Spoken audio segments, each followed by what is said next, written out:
call the meeting to order at 6:01. Bill, you said you had a proposed adjustment to the agenda? Yeah, we could just. John's here to talk about it. Yeah. So I think that should be a fairly quick one. You want to just stick that, first thing, before the Maple Corner parking? That makes sense, or? Yeah, I think we can knock it in 2 minutes. Yeah. Yeah. Is everybody else okay with that? What's the item? It's the, errors and, omissions Oh, okay. from the listers, and we've got John McCullough here to talk about it. We have a copy here. It looks like there are, two, of those. I think there was a version of it that was circulated by email earlier. Was it just email? I think it. Yeah, it came in today. Mhm. It's in the- John, you want to give an overview while we're pulling it up? I mean, it's pretty straightforward. We usually get a couple of these a year, one of these a year. One or two. Yeah. They're both related to the reappraisal, the Denmark, they were actually Denmark's error when the list was not, they accept responsibility to figure it out. Well, thank you. And there are, looks like there are two parcels. Has everybody found a copy of that? One of them knows that it's a number here and the other doesn't, but is there Yeah. So fair to, and the reason for the one that is, the second one that's blank for William Martin III to fill in reappraisal error number, or Denmark had put two house sites on that parcel. House sites valued at anywhere between $100,000 and $155,000 additional value. So, It's not one parcel, it is one parcel, and he hasn't subdivided, he only had one house site that the house joined, is Walter and Carolyn Valentine's place. And, no, we took it out, any, we took that house site value off. He originally came in because there was an acreage problem. But when we opened it up and looked at it, we saw the Denmark had put two house sites on there. any idea why? No. Okay. No, nor do I know why. We, on the other one, we showed, or Harlow. We got a survey to show correct acreage. We changed the acreage, we reduced it down to what was correct, put a note on the lister card with the date, so we changed it based on survey number such and such. Nemrick went and reverted it back to the higher value, so we had to lower it again. That's why she's here. Yikes. And the reason I think there are gonna be some more errors and omissions, because people might just come along and say, hey, let me take a look at my lister card. And right now, the track record is not good for them.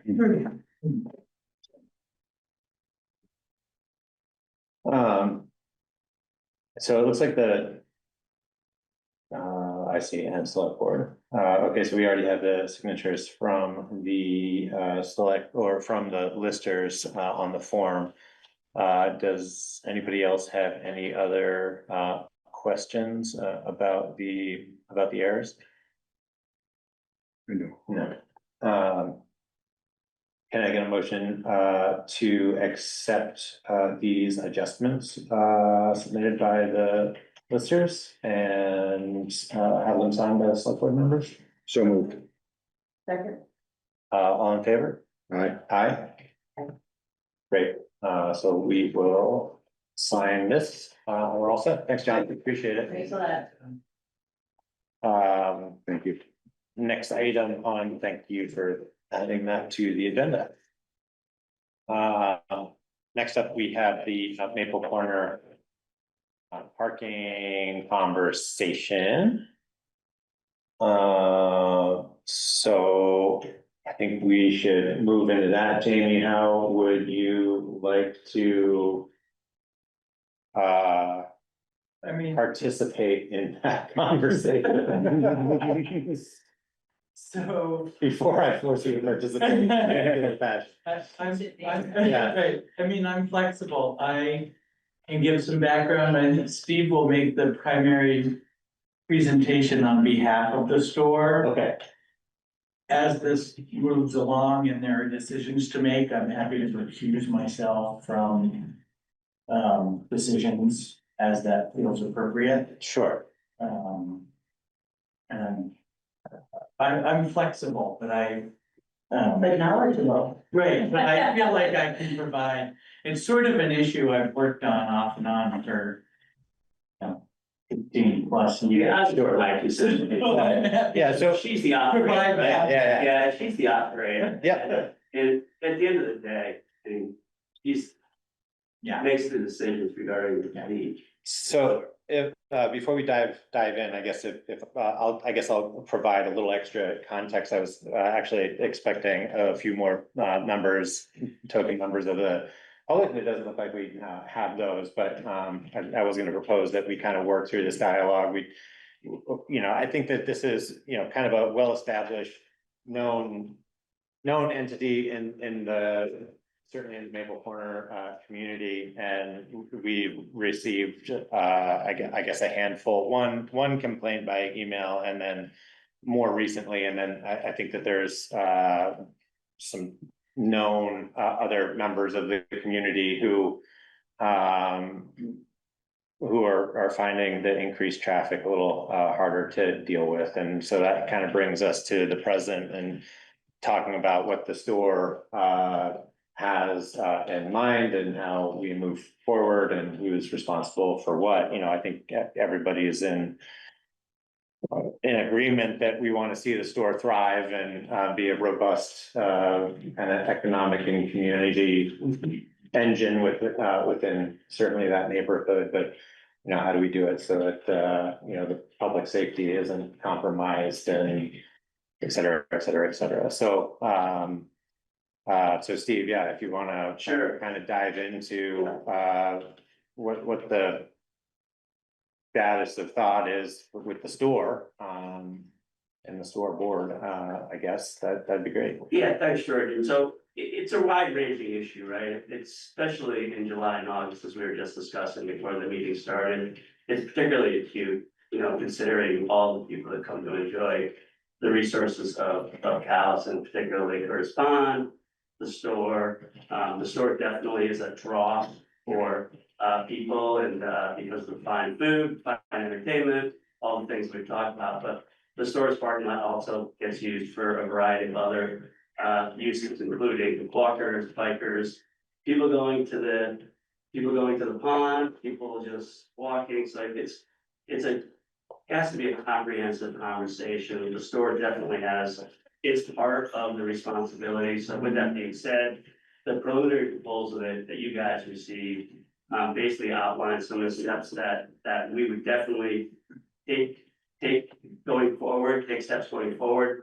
I would say, having been on the board for a year, within every month at the board meetings, there is not at least a section where we're talking about the parking and the parking issues. And also, more importantly, the board going all the way back to when the store became the Maple Corner Community Store, how to treat our neighbors. That's a very, very important element to every monthly board meeting that we have. It just comes up constantly. So my hat's off to Jamie and the rest of the board for that over the years. So to get right into what we're talking about expanding the parking lot.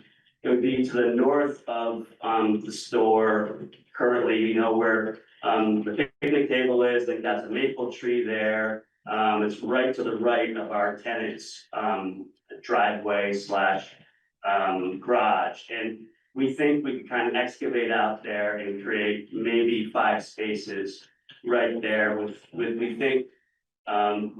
we think we can do that reasonably, and also keep the aesthetic of the store.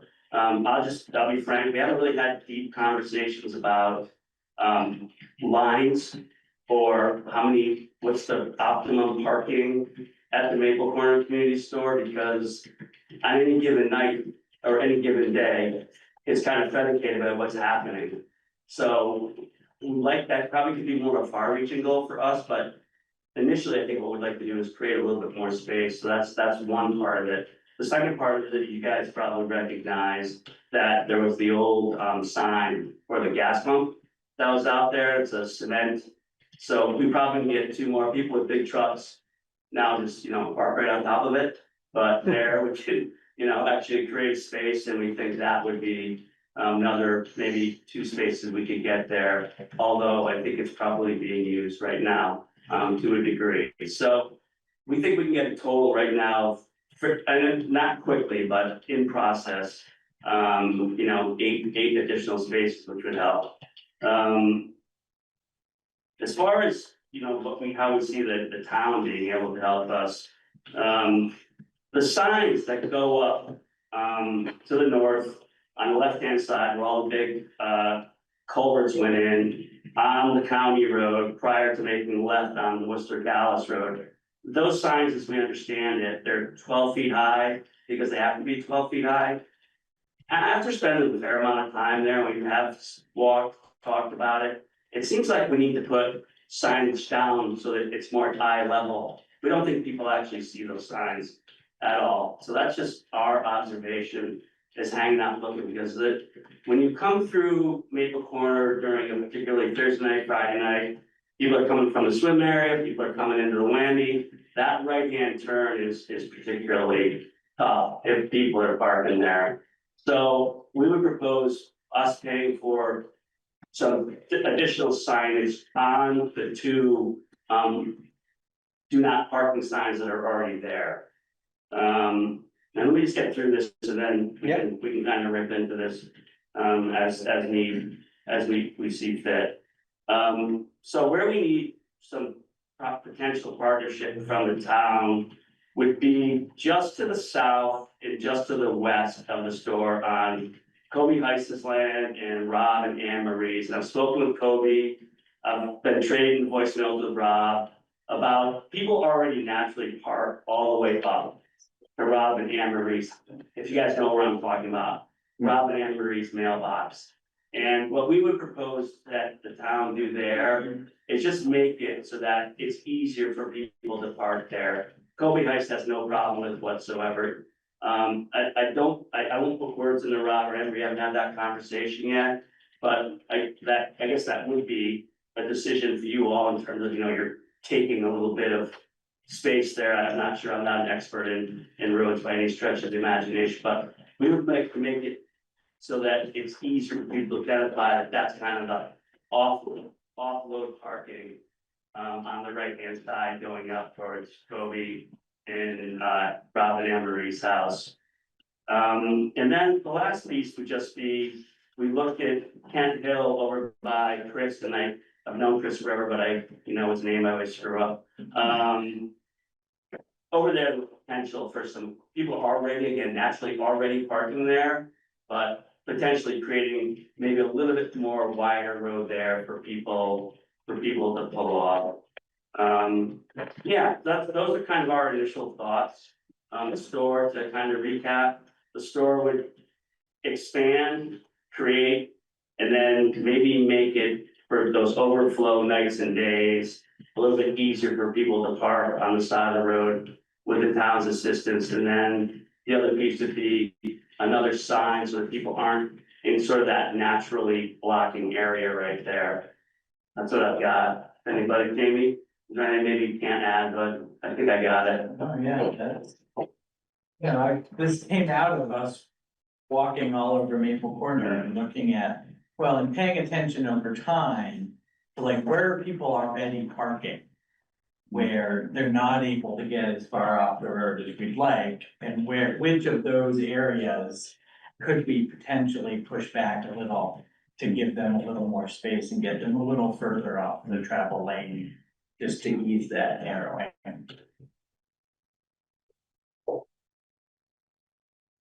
I would say that I've come home one evening and down the hill and made a right on Kent Hill Road and almost ran into the back of a car that was parked right there. It's dark. They're right in the middle of the road and missed them by that much. I mean, So anything before Chris's driveway has gotta be off the road there, because people take that corner, you know, and they don't expect someone to be there. That's been an issue. I know going up towards the community center on the left-hand side where you can park, that ditch certainly didn't help getting cars over to the right further. And that's a big safety issue. I'm just wondering if we can get some steel grading to put over the ditch that you could put a car on. But that would get you over further, but the water would still go through. I don't know.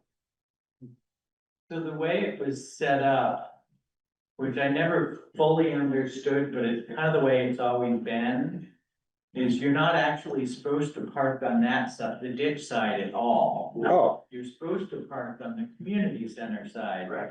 oh, Which never made as much sense to me because there's more driveways and less space. But okay. for whatever reason, that's sort of always been the Maple Corner parking etiquette is to be on the community center side. On the south side, okay. All right. But I think that's a kind of a cool idea. Um, Sure, can I chime in? yes, So I met with Jamie on Thursday and walked around, and in my experience, parking is always challenging. Right, and it's a sign of success, so it's a good problem to have, but people are very funny about parking. If they can't see where they wanna be, they won't tend to park. You know, in a logical, safe spot. They'll park on the edge of the road and take risks, what have you, I think, but, so it makes sense to me what you're contemplating. The first three on that list make total sense and, you know, provide some additional spaces and hopefully improve the flow and, you know, help people be aware of the rules anyway. The idea of parking up the hill, starting up the hill on County Road, we talked about that and walked up, and I encourage people to go and look at what's going on there. There is a bank, of course, that's the beginning of the, you know, there's the bottom of the ridge, basically, that goes up to Robinson Hill. And so there needs to be a ditch there. And I think the further down, the closer to the West County Road you are, the more space there is, and I think there is opportunity to widen that. And we'd have to figure out logistics, but you could, I'm pretty sure you can get at least a couple cars completely off the roadway. I think as you move up, it narrows and then you can make it better, but then it's harder to get cars completely off the roadway, and that's a tricky thing for the town to blast that. That is my opinion. But, you know, on the other hand, anything we can do to help and make it safer is worth considering. yeah, I've got several thoughts, and I also had, Barbara McAndrews wasn't able to make it tonight, and she had some thoughts that I promised to represent too, which I kind of agree with. I think it's important to say that, like, the responsibility, I think, in the short term to try to keep people parking in a safe, you know, manner, that responsibility falls on the store during kind of what we can call like peak events. And and then, you know, I think even within that, there are kind of two categories of events, and some of those you've got like the high draw events where you can almost tell that there's going to be a high demand for parking relative to who's playing at the Whammy. Yeah, exactly, you know, and so like on those evenings, like what's gonna be the plan for managing parking? Because people are gonna want to park wherever they can find a spot, and I get the sense that the hosting capacity exceeds the parking capacity relative to whether or not people are carpooling from other communities, right? So I almost wonder if the community store can continue to have more conversations with some of the adjoining property owners in that neck of the woods that may be able on a temporary basis, be willing to open up like extra parking that some kind, that could be sign, like there could be signage saying like, this is our bonus parking, you know, we already know that the community center parking lot gets used during those events, and then that exceeds, and then what's gonna be the bonus space, and is there a spot? And can the town participate in, you know, blessing a curb cut if it needs to be adjusted or modified or something like that, that could help facilitate access to one of those areas on a temporary basis relative to events. But second to that, like what's the plan to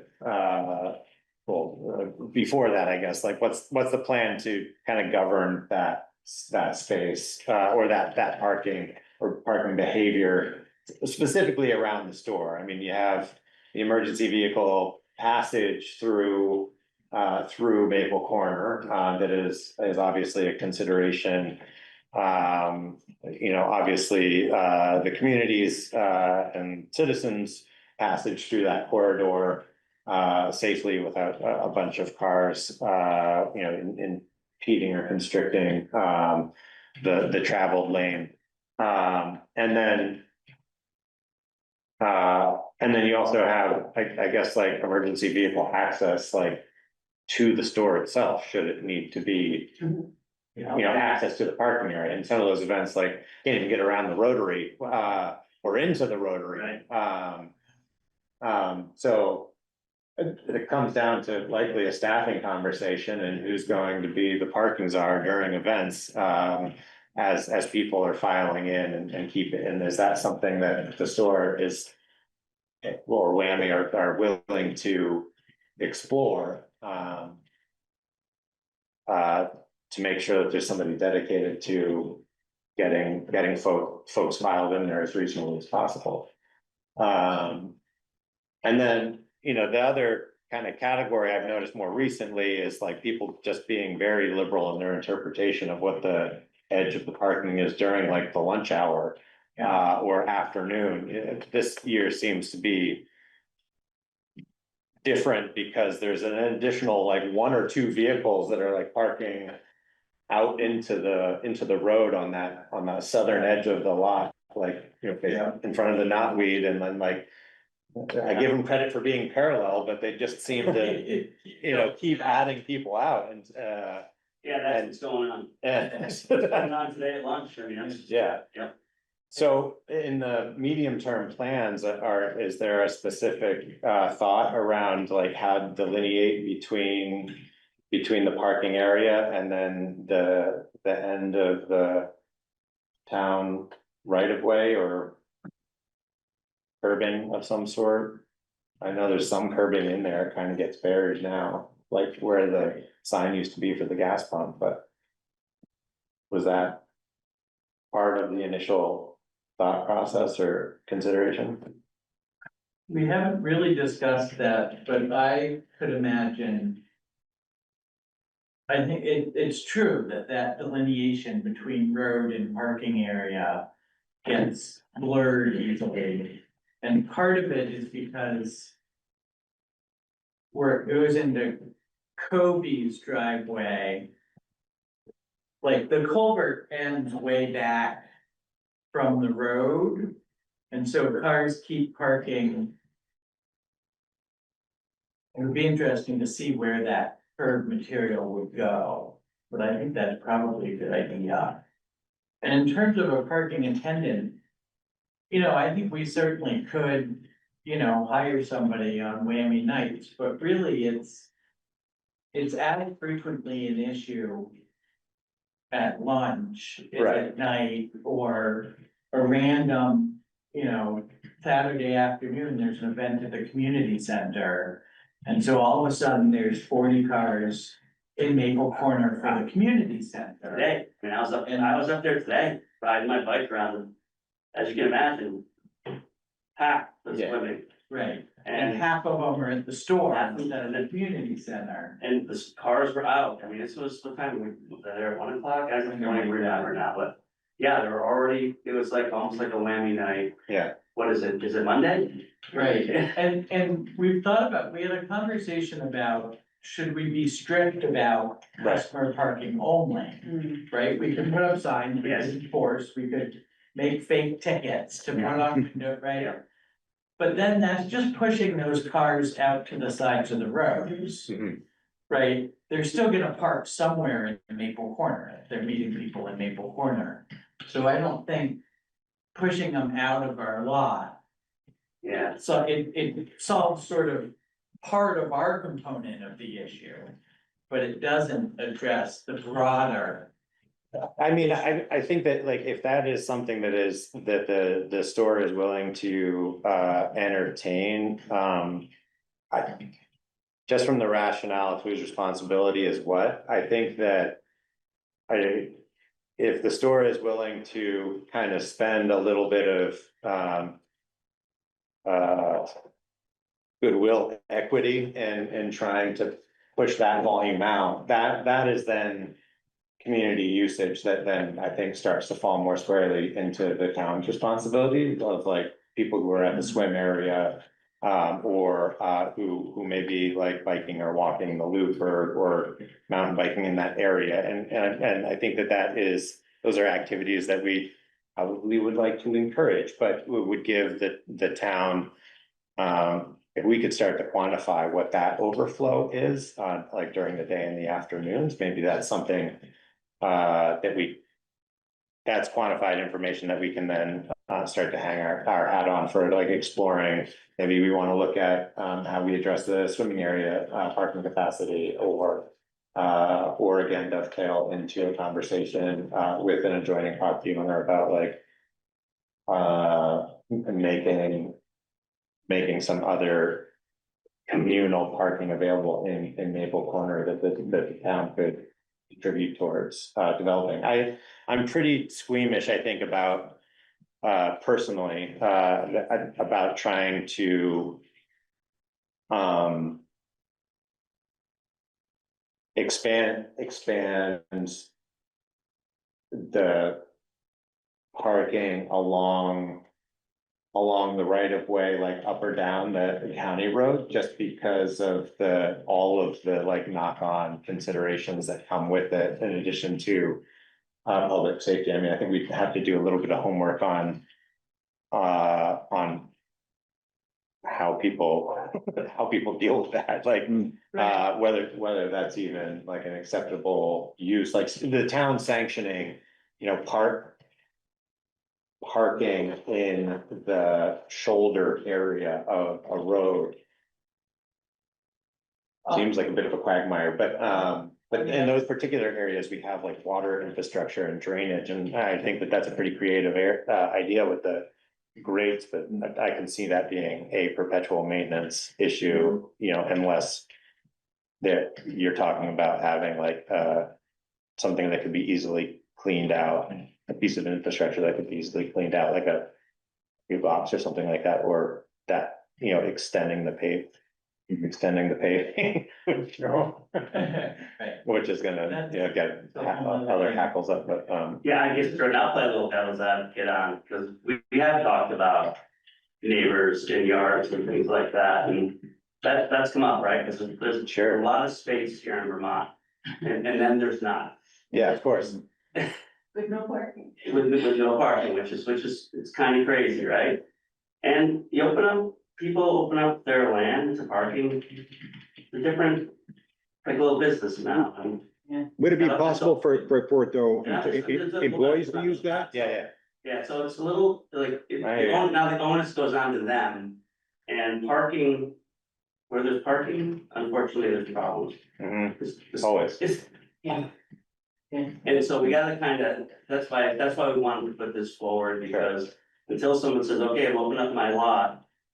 And I'm gonna charge, because everyone's got the app phone, everyone's got their mobile phone out. And we could easily figure out, come up here and.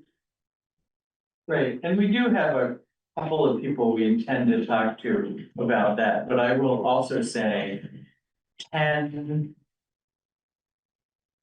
Probably 10 or 12 years ago, I was part of a informal committee in Maple Corner that was trying to address the same problem, parking in Maple Corner.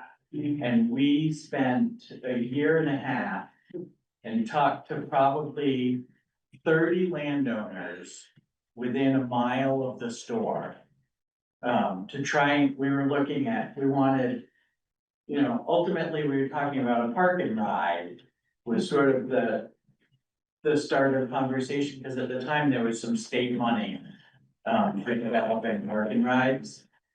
And we struck out, we talked to every landowner that had a chunk of land that could be suitable for parking in the region, and I don't know that dynamic has changed. And sort of to your point, I think when I was thinking about this a lot lately, and every town in Vermont that has municipal parking at one time didn't have municipal parking. Right, And had this conversation. yeah, right, Right, like as downtowns grow and become more vibrant. It's a municipal infrastructure thing that has to be addressed at some point. And so I totally get that hesitation, and I share. Sounds like you're trying to parlay this into an eminent domain. I am not prepared to have that. Not at all, I just like, as I think about it, like, there must be other examples of towns who have been through this process in the last 5 years. Or, more recently, as opposed to an established downtown. That might have some input, I don't know. Jamie, have you thought about talking to neighbors just for employee parking? Cause you'll have 4 or 5 employees there. Yes. And you could open some spots up that they could park somewhere else or stack their cars up really well somewhere. Yeah, I don't know. that's a good we idea. have been thinking. That is a good, that's a good idea right there, I hadn't heard it quite like that, that seems like a more reasonable approach to approaching private. Cause then the neighbors know who it is, they know they're gonna be there at a certain time, there's not a lot of hoopla going on. Well, and I guess the other thing that I would add in there, is that, the permeable systems that, are now available for like light usage, light duty and even heavy duty, parking solutions, like concert areas that otherwise, want to maintain a grassy area, that can still absorb and transfer, like those have gotten cheaper and better and easier to maintain. So, I think if the conversation continues with adjacent property owners, I think it's hard for folks to sometimes envision what some of these things are, and the more clear you can be about what the proposal is, I think it helps people wrap their heads around what the ask actually is. There are now, GeoGrid systems that have gotten less expensive, and they come in a number of different flavors, that they can be reseeded and planted with all kinds of native grasses and that sort of thing. They can have underlying drainage and water storage, that minimizes impacts. So and they can be left to grow the way they need to grow until there's a bed, and then they can be mowed to accommodate parking. A lot of concert venues are now using them, so that they can maintain permeable areas for parking, instead of covering everything with vast expanses of impermeable space.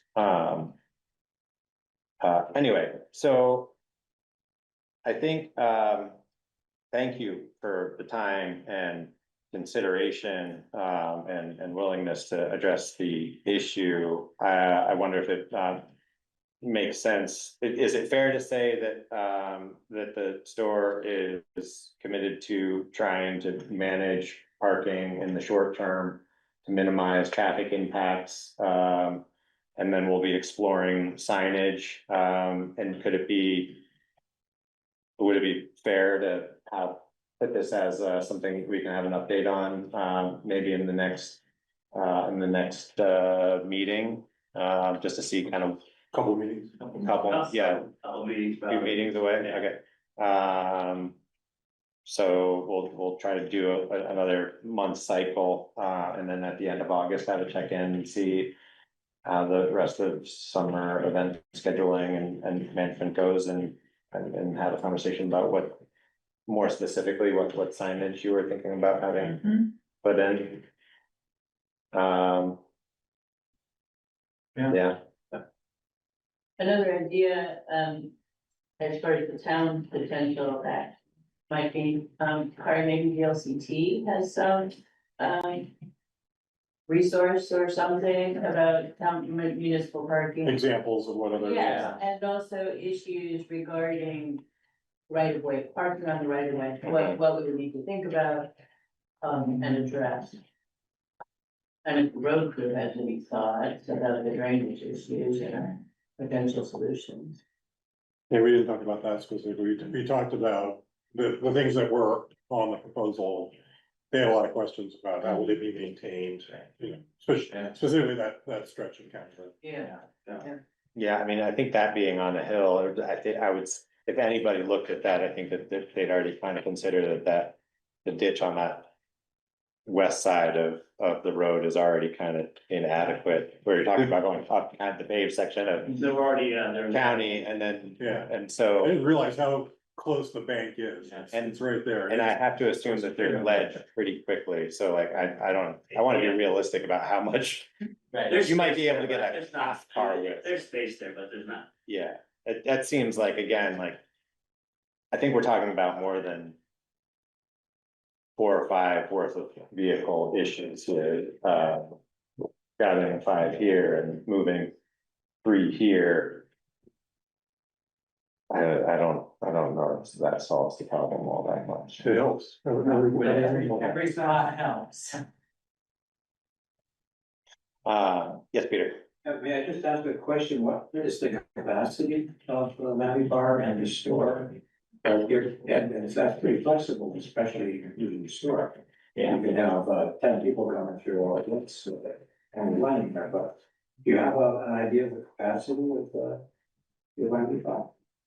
How many people? Is there a legal limit? I don't know. It's higher than would fit the legal limit. Yeah. I think it's higher than fit, you know, I think it's. I'd have to look, I'm not 100% sure. How many seats are there in the bar? 5. And, you know, the interesting thing about the parking is it's not even always, there's not a direct correlation to how busy the store or bar is to how busy the lot is, like It's a pretty wishy-washy question. constantly, somebody will come in and say, oh, I almost didn't stop, there's 40 cars in the lot, there's only 10 people in here. Yeah. I think the more of that we know, I don't know how you do it for a bit, but like, It's a hard one, right, Jordan? You've got stuff going on at the community center, you got people still hanging out at the pool, especially this time here at the pond. Then the stuff's coming into the land, it's Yeah, It's messy. it is, but I think. it's worthy, but we're getting to the point where that's why we're having this conversation. But as Kari was saying, every increased spot Yes, helps, Yes, right? Like if we can add 6 spots to our lot, it's a big deal.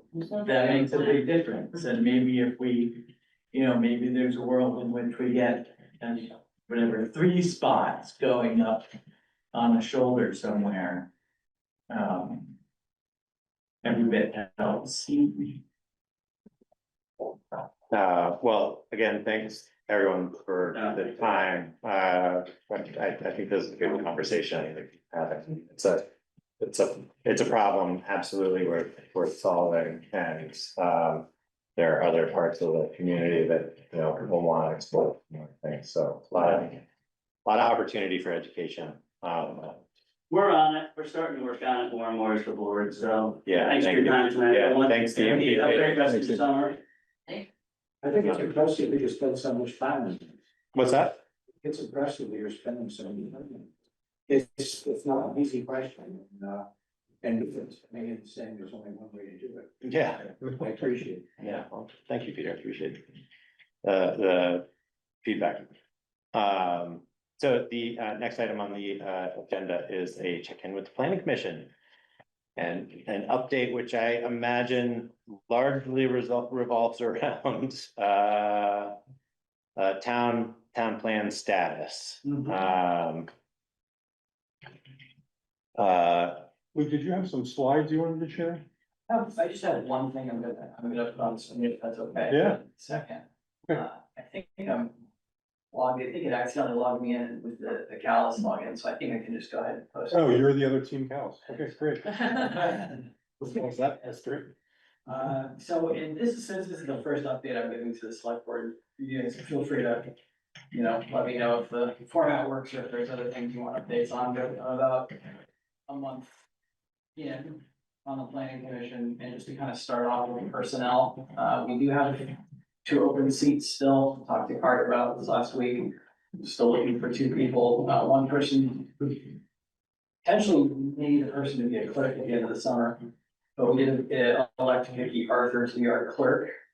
And then 2 meetings ago, I would say best put it ambushed and elected the chair of the planning commission. So I dutifully accepted, but as these updates, happen, I'll be coming to you guys to provide the updates and try to wrangle cats as I learn how all this works. So. Thank you. Yeah, you're welcome. Thanks for putting me on the board. This is something that I'm really passionate about. So. I think the main question is, when is this thing gonna be done? And I think, for me, I kind of think in Gantt charts, so I'm gonna share. Could I stop you quick and ask Sure, go ahead. one question? And this may just be something to ruminate and take back to the commission, but I think as much as we want to encourage, broad and diverse representation on these committees, larger groups can sometimes stymie productivity, especially with really heavy weighty items like this. And we're increasingly in a situation where we've got lots of vacant seats and limited people to volunteer their time to these very important things. And so I would put it back to the planning commission to maybe entertain the idea of either reducing the size of the planning commission, or if they think that that the group thinks that more participants and would be helpful, to give us some feedback as a select board on skill sets outstanding that would be nice to have, or perspectives that would be nice to have as far as knowledge gaps within the board. Yeah, I mean, surprisingly, with myself being the exception, the team we have is really prepared in terms of their backgrounds. Yeah. On the sections that are open at the moment. I mean, I feel, the fact that we've got Vicky, who's got all this experience with mapping, creating maps, and Melanie, who's experienced with, natural resources. I think, our energy section, we're learning, so some more help with that. And then I feel like, do we need 2 extra? Maybe at least 1 extra, just because I feel like we're going to have some folks that are gonna not be able to be relied on as heavily in the next 6 months. So if we had 1 extra person, I'd feel a little bit better about having a backup for a clerk and things like that. But skills wise, I would say energy, and then depending on how we get through this energy section, grant writing. People who have any general experience with grant writing, I think would be another really great skill. But yeah, I mean, I feel like, with let's see. What is it, 5? So there's 8 total seats, I believe. 1, 2, 3, 4, 5, 6, 7. So with the 5 we have, we could probably do it with 6. But yeah, anything under, I mean, in my opinion, anything under 10 is still okay, there's nothing too unwieldy, but we'll see, Yeah, I just wanna put, I mean, we do prefer to have, odd numbers, so if we were gonna consider, any kind of reduction in the size of a committee, we generally want to make it, 9, 7, 5, et cetera, just for voting purposes. Oh, right. So, but, that's just kind of a caveat there, but not something that has to be decided today, having some feedback on skills that are interested or needed, or perspectives that are needed is helpful, and we can try to include that in our calls for volunteers. So we'll do some more ruminating on that, and Does the select board ultimately decide the size, or does the commission? I mean, the select board ultimately decides the size, but that's one of those things I can't envision a situation.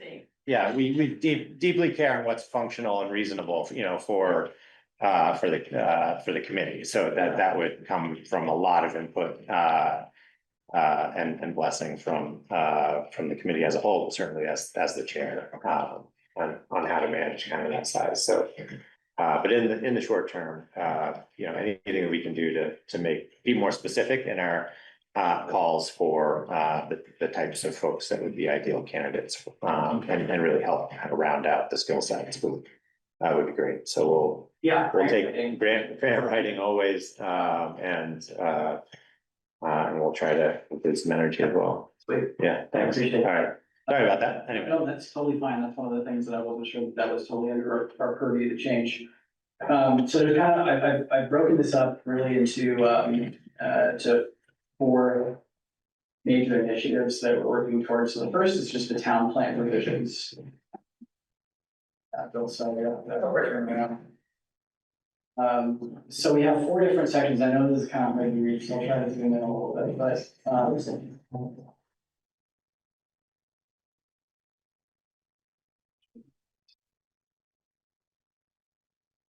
but basically, right now, we have our natural resources and environment section. We have flood resilience, we have enhanced energy, which is the behemoth. And we have resource equity, which are flood resilience and resource equity are coming out of CVRPC requests for us to include those. So there's some extra work that those are close to being done. Natural resources is also, and these are targets for us. We've never put together like a target date. We want to try to have these things done. So this is kind of, as much as I know, I'd like to have the group try to set a date so that we don't linger on these things for too long. And just try to keep ourselves accountable. I think what we want to do is have that enhanced energy done by October. And a lot of what we're doing right now is just, we've got so many different contacts at CVRPC that we're working with all at the same time. So it's coordinating with them and then also establishing bi-weekly or monthly check-ins with them instead of making it ad hoc, to make sure that like when we have those meetings, we have something for them to review. And I'll get into like our work with them in a second and how that's shaping up. Like that's the town plan. So what we want to do is we want to get to October and be able to hand off the town plan to the select board to review. So I've got this time slotted in October. So that will leave, we give as much time as you guys need to review the town plan. And then we've got the public hearing and warning, which I believe is a 60-day warning period. And so we would leave time for public comment and then pursue at the very end, the regional planning commission approval. So those are the 2 big ones for town plan. Does it make sense to give us the ones that are gonna be done like in August? To review, rather than a building investment board? They're not gonna change that. They could be changed when they get folded back in, Okay, then no. so, but, I mean, there could, we absolutely could send you, the finished draft sections to get feedback sooner rather than later. It's just that some of the footnotes and things are gonna be completely off, but, you know, you guys are okay with the fact that some of the footnotes are gonna change when they get when it gets folded into the major document.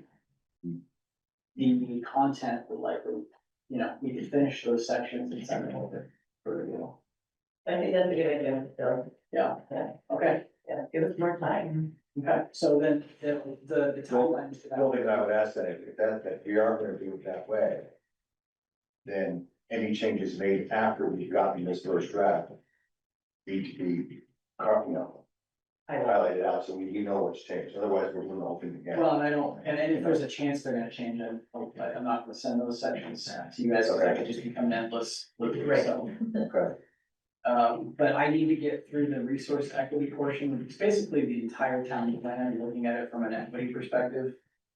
So there's some work that needs to be done to just look at the entire town plan as it's been written, and then, I can that's send the it. research equity. I'm sorry, I'm stupid. No, I mean, it's new to me, it's essentially, so CVRPC, asked that we include this, basically what it means is best to our knowledge, making sure that there's equitable access to natural resources throughout the town, so that there's no one area or group that has, more access to a natural resource than others. Things like, public spaces, anything that could be construed in the natural environment, so I would be looking for things like, you know, is there equity in terms of where, differences in income reside in town? And it's kind of a lens that I would look at throughout the entire plan versus just like. Is there a state law requirement for this, or is this just something that came from the RPC?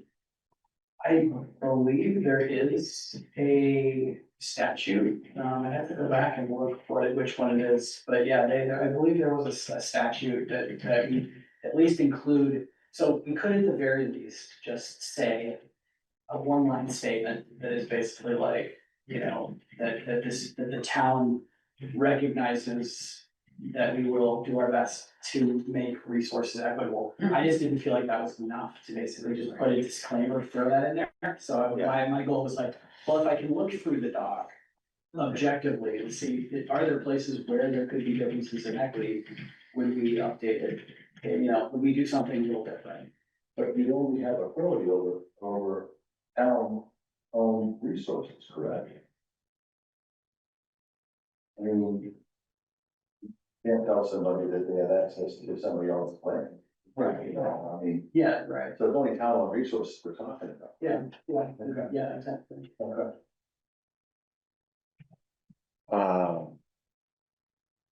Good point, Bill. It's an interesting line of it's a concept that's new to me. It's got words that frankly, I find kind of annoying to continue to. It's really hard, but like, I wondered, like, for a couple of examples, like, to the extent that the town plan is supposed to be an informative document, that guides the incremental decision making, you know, as the town makes decisions, you know, this land conservation is one, you know, we've seen a couple of conservation easements that the town has increasingly been requested to contribute taxpayer dollars to help kind of like seed it or help cover closing costs, et cetera, et cetera.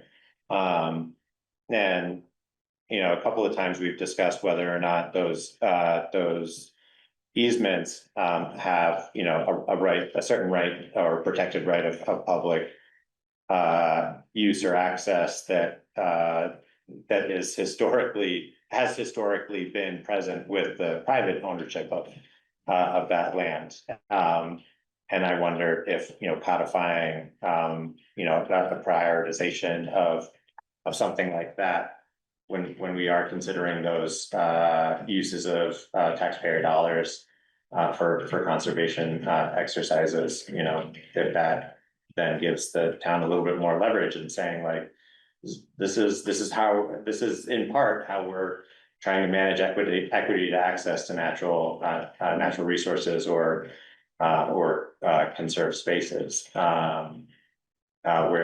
where we may not otherwise have a lot of leverage. Anyway, that's like some real spaghetti against the wall kind of spitballing, but anyway. And this is more about, well, let me read it. So to equitably distribute environmental benefits and burdens as described in 3 VSA chapter 72. Or proposed goal, advance equity by prioritizing support for households and neighborhoods facing disproportionate climate risk. Prioritize investments that protect essential housing, access routes, community services, high-risk locations. Objective 2, ensure preparedness, outreach, and emergency communication tools are accessible regardless of technology, language, or mobility limitations. And you're reading from what? I'm reading from a template that CBRPC gave us for our template for language.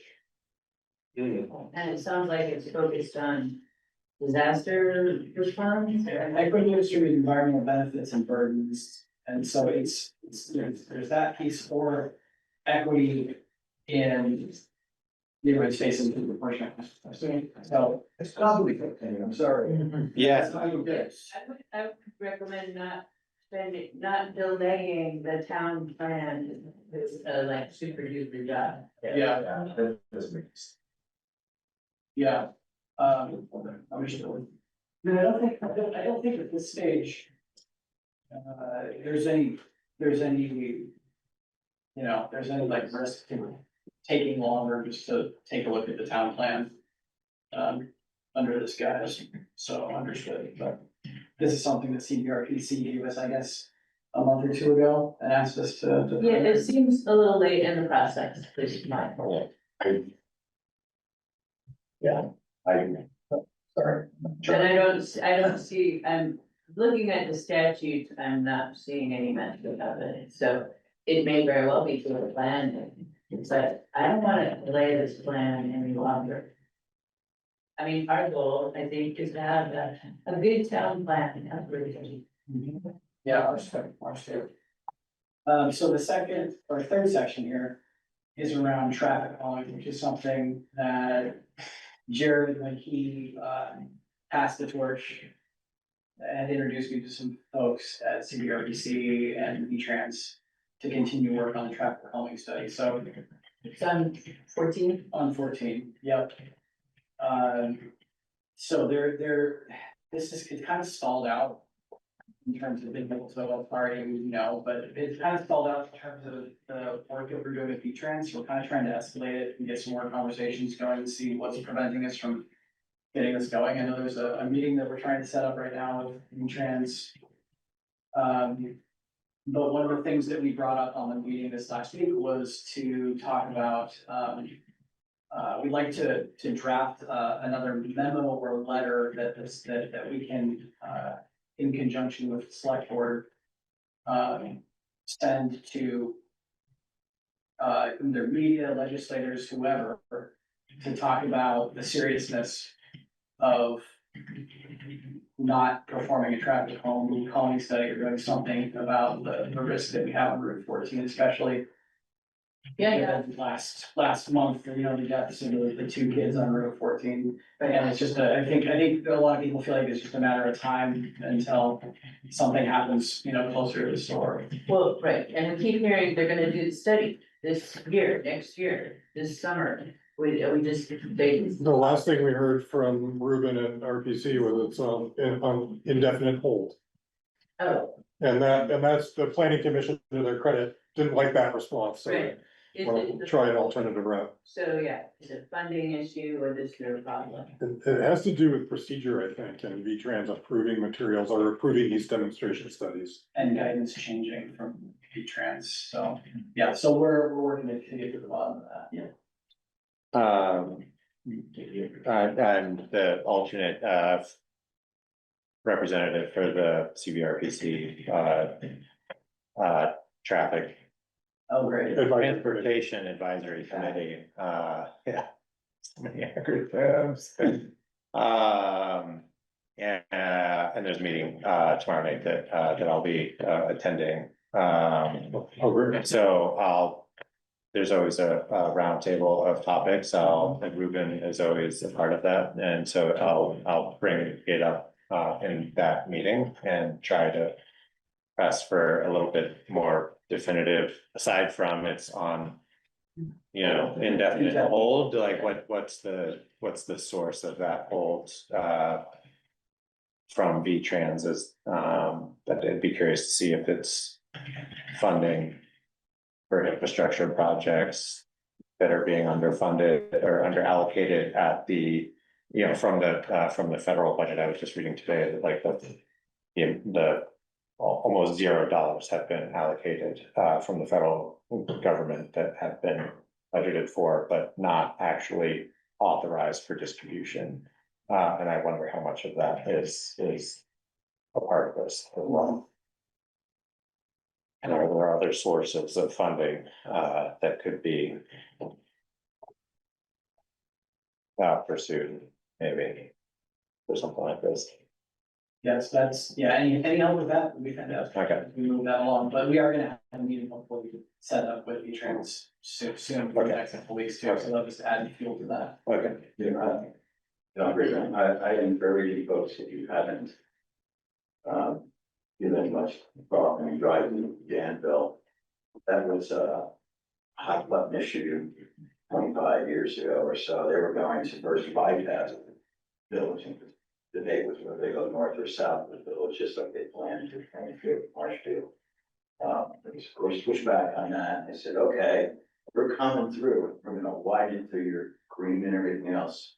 And it was like a riot. And I don't even know who the governor was, the end of Dean, early Douglas, but V-Trans was told to hold their horses, engage with community, and there was federal monies at that time. And a federal program, I don't know the name of it, but they forced V-Trans, came screaming to the table, and of course, the outcome is what you see there now. V-Trans takes a lot of credit for that. They didn't go into it willingly, but they came out of it very happy with the result. And if you notice heading east, the highway actually is the same width, but the shoulders come in. Yeah. And curving of it, and it's that traffic calming, it's a visual. Yeah. And it fools you into thinking and lightening up on the gas pedal. And the paint. Yeah. So, I mean, these are the things they can do. And I think one of the biggest struggles is that entry off of East Hill into the village. That is so dangerous. Yeah. It's, and, I mean, I don't want to harass the neighbors, but, on a busy time of day, I'll go in by the store, you have a little more lead time. They come up over the hill, and they're not going 35 minutes, and why not? Barely, thank you. This is why we've been on the list for a while. It would be great if it could be a route somewhere further south, but over the hill blasted through, so that would be a different entry, where it's just not like. I had the same thought this morning. Yeah, that whole thing is on CVRBC's radar from a couple of different angles, and we just had a few months ago a conversation about hazard identification and traffic areas that Ruben was in, and we were circling areas on the map, and all they're working with is crash data and ticket. I don't even think it was ticket data. I think it was literally just crash data, which isn't representative of how many close calls there are, right? And we, at that time, we were talking about signage, some sort of flashers that are triggered by people pulling up to different areas, and like all of these things that, technology that exists, but, require a more kind of comprehensive, infrastructure approach. And it does make me think about the, Danville situation where it needs to be included in a big project so that you can kind of take care of all of those things as efficiently as possible So I'll press Ruben a little bit harder, on that, tomorrow night. From CVRPC. And see if I can get more definitive information. About timelines. I mean, the biggest concern I have at this point is like V-Trans seem to be doing a lot of preparatory work with like, in putting in culverts and that sort of thing. And there was a plan to repave that got punted now twice, and it would be a shame to see, quite literally, you know, V-Trans steamrolling through, a resurfacing project that doesn't somehow incorporate some design features through that corridor. Yeah. Last section is just as we finish the town plan, I think this is why the call for grants would be super helpful, just getting into, the town plan is gonna give us access to more grants. And I think moving into a phase where we're really looking at development and transportation grants after the town plan has been approved. And looking into options for, and I don't know what has already been done, so if this has already been done, then I'm gonna bring it up again. You can tell me to shut up, but consider, you know, what types of consultation are needed for village development. And I think that would be a great use of our time after the town plan is done, and we can look at actually bringing, you know, meaningful dollars into the town. That's basically the four areas that we're doing. Yeah, we've got our milestones are set out. We've just got recurring meetings with CVRPC, and maybe there's some recurring meetings with V-Trans. I think that's it. Any other questions though in the group?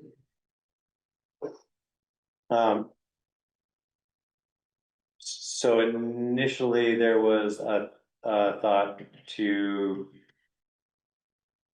sub out the refining process of the town plan, or hired out as I'm hearing that the committee's gonna take a stab at continuing to try to chip away at it internally, to bring it across the finish line at this point. And Yeah, we've got two options. Yeah. Either we hire a CVRPC or a refresh, and that's $15,000 to $20,000. Yeah. Or we do it ourselves, and it just doesn't, with the amount of access that CVRPC is giving us at this stage for free. Like, we just need to make the best use of every hour they give us. Yeah. And that'll get us over the line without having to pay for anything. So, I mean, I would absolutely recommend, if not this year, but maybe next, 2027 fall, considering going out for the municipal planning grants and trying to get money to have, I think those grants are up to like 30 grand, and that would cover the entire town plan rewrite, all of the public commentary, getting, you know, it's basically soup to nuts, the entire town plan. If you get that grant, so I mean, I think that would be a great route to go, so that we don't take, you know, 3 years to, however long to finish. Well, or when the cycle, when the plan needs, at least to be, is that 5 years? Isn't it 5? 8, 8.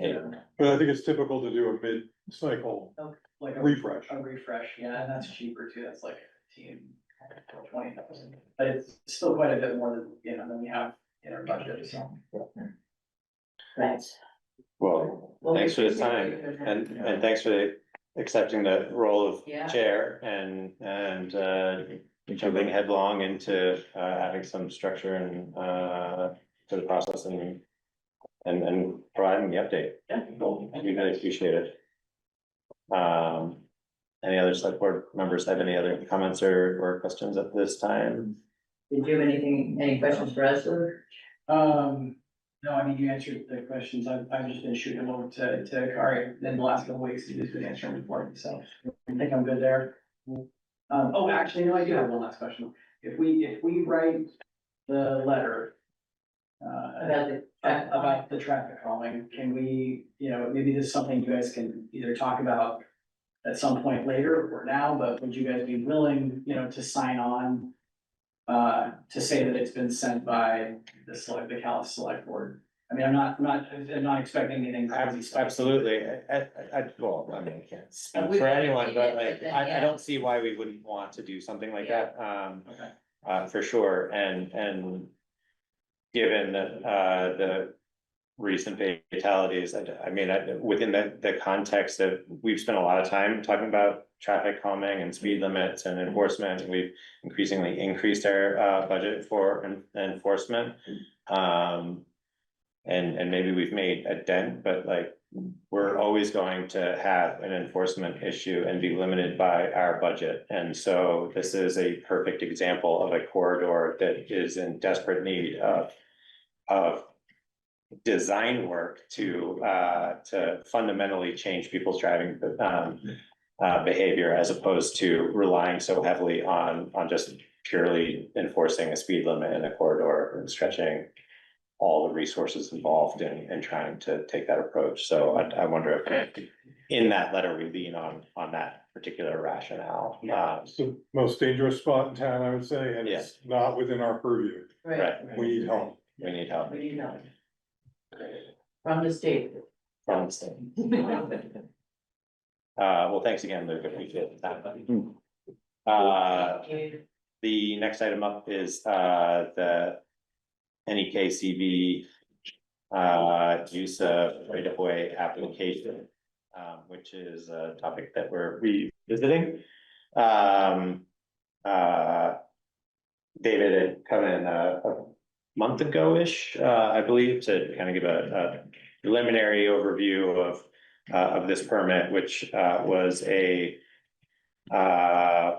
permit that was accepted, but work hadn't been performed and now is in need of being renewed, and good opportunity just to make sure that nothing has, circumstances haven't changed, considerations haven't changed, and to certainly educate the existing select board members on what the needs are, the rationale, et cetera, since we'll be considering putting our signature on it. So we've got Jeff Whitchurch from NEKCB here tonight to answer any questions. And the way I framed it with Jeff was that we would take this opportunity to surface questions, concerns, have some discussion, and then ask you to consider the application in 2 weeks. Since it's a little more extensive than the average application. Right, In fact, Jeff added an additional site from the application that was approved in 2022. correct. Thank you for getting us on the agenda for tonight. Really appreciate that. In addition to what you said, that we're revisiting one of these sites, these others weren't actually part of that original. It was really that Valentine Road that I think was on the original. So some of these are ones that hadn't been previously approved. The Valentine Road one had been previously approved, and I think that is very similar, if not identical, to the original.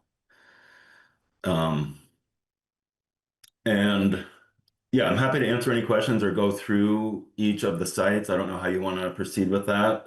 At some point, though, I would like to address that in the time that that we've talked last, there have been 2 slight modifications in the Apple Hill Road and the Bliss Pond Road projects that I'd like to propose and figure out how best to incorporate those into this existing project. So I think before we get into like any specific questions about the segments that are proposed, I could be so bold as to characterize the group's kind of 30,000 foot concerns are that this seems like a lot of work and a lot of infrastructure to bury under the roads, and I would certainly like to better understand what the rationale is behind, you know, why bury in these places versus using existing poles, if there are existing poles, like what's the? Yeah, so, oh, I'm sorry, I didn't mean to cut you off. No, I mean, I'll just continue to ramble on like that if you don't cut me off, so best to just dive in with, So the answer is, in all of these locations, I believe there are not existing poles.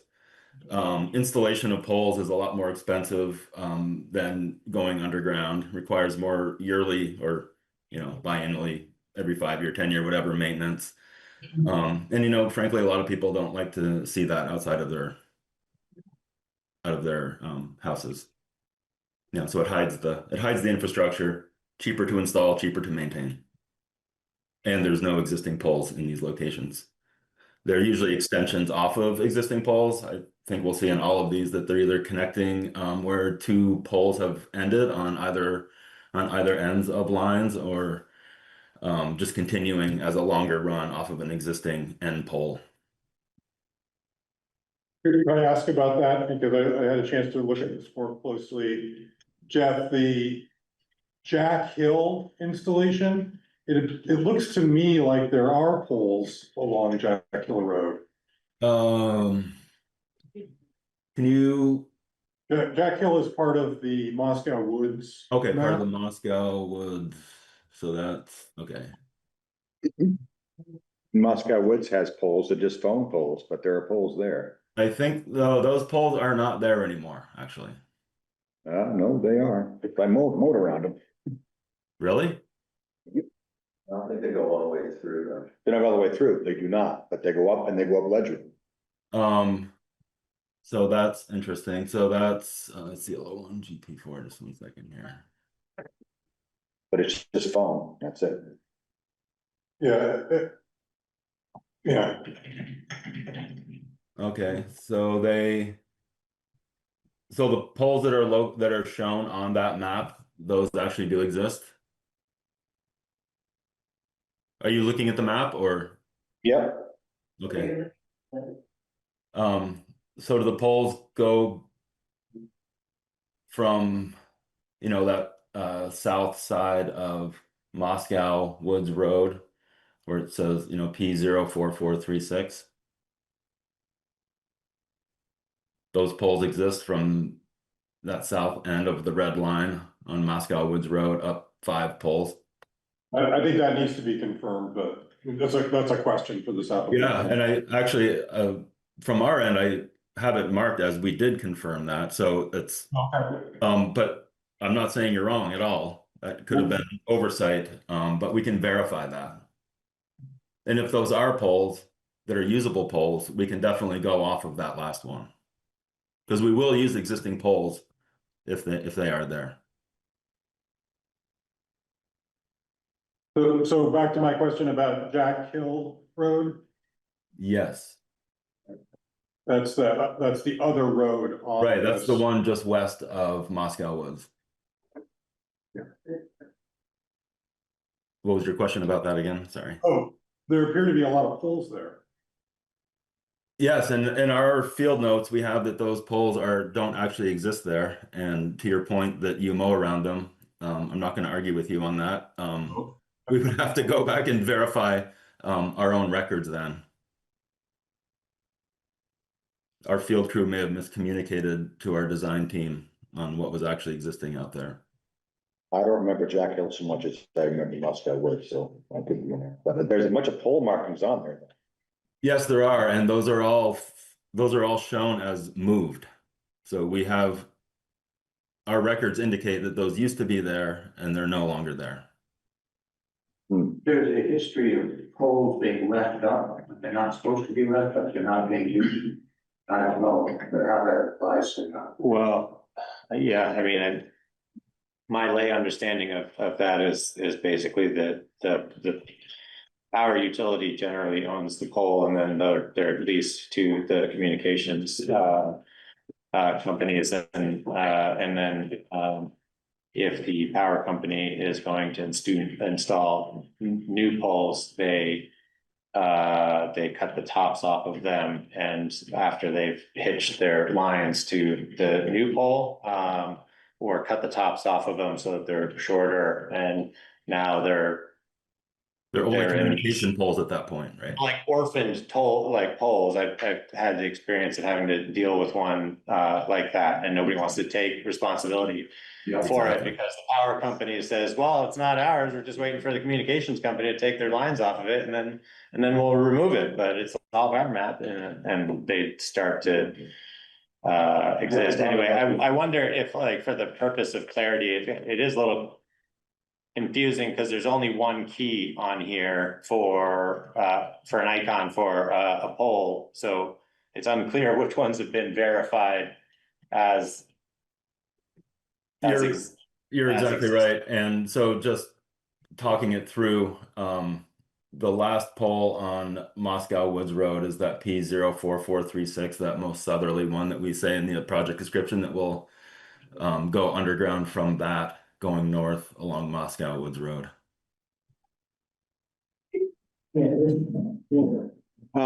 I just gonna comment, you know, that Moscow Woods Road severely flooded out in storm 3 years ago.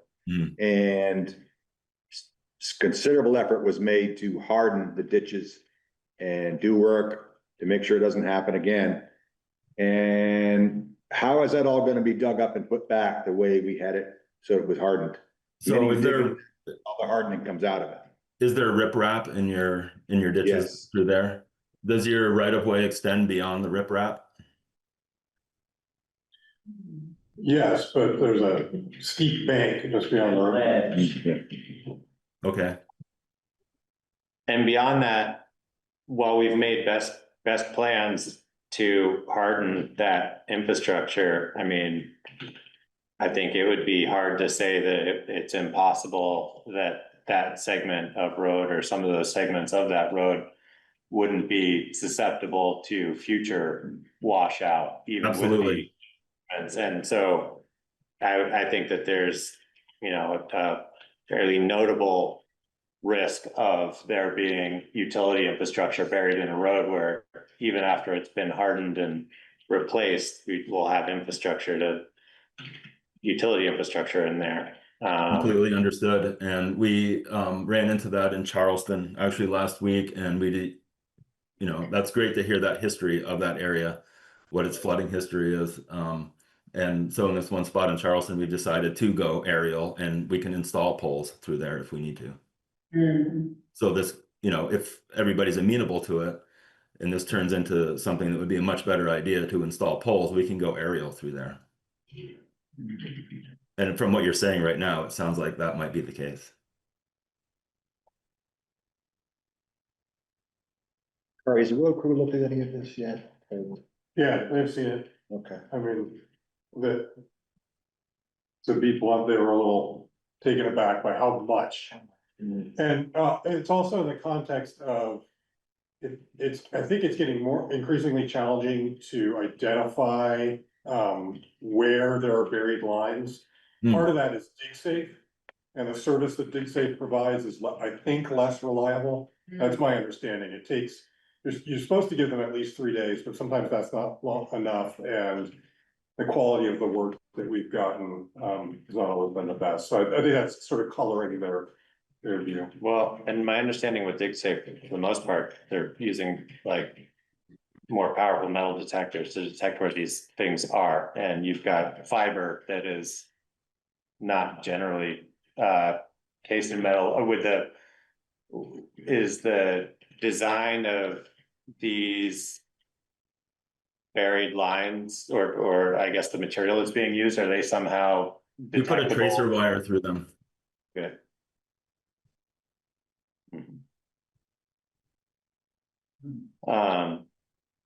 So I think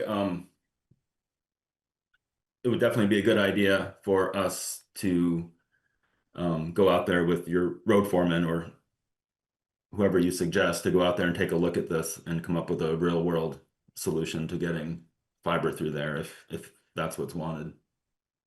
I think that's a good idea. I think what would be helpful, since I think the accuracy of the kind of Google Earth maps is pretty good working document, you know, but generally better than what we get when we're,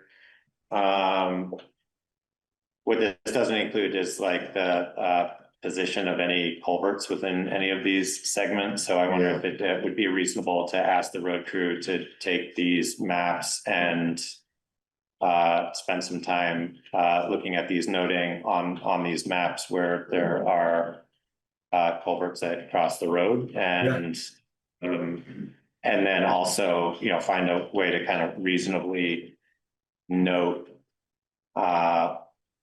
where we've had a history of washout or recent like ditch reconstruction, et cetera, so that we can kind of provide that, be a little more proactive and provide that feedback to CV Fiber. Exactly, the historic knowledge of the washouts and, you know, what was there and what is there now and what problems that's remediating are valuable. And I think it might be really helpful if one of our installers or our field crew come out there maybe with your road foreman and look at it together. That's often what we do. We do ride outs and we go out there with the road foreman and talk about individual pinch points, solutions, whatever, you know, how deep we want to go under the roads. You know, each town has their own, you know, history of working with the telecommunications or their own history of, you know, what they know about the area.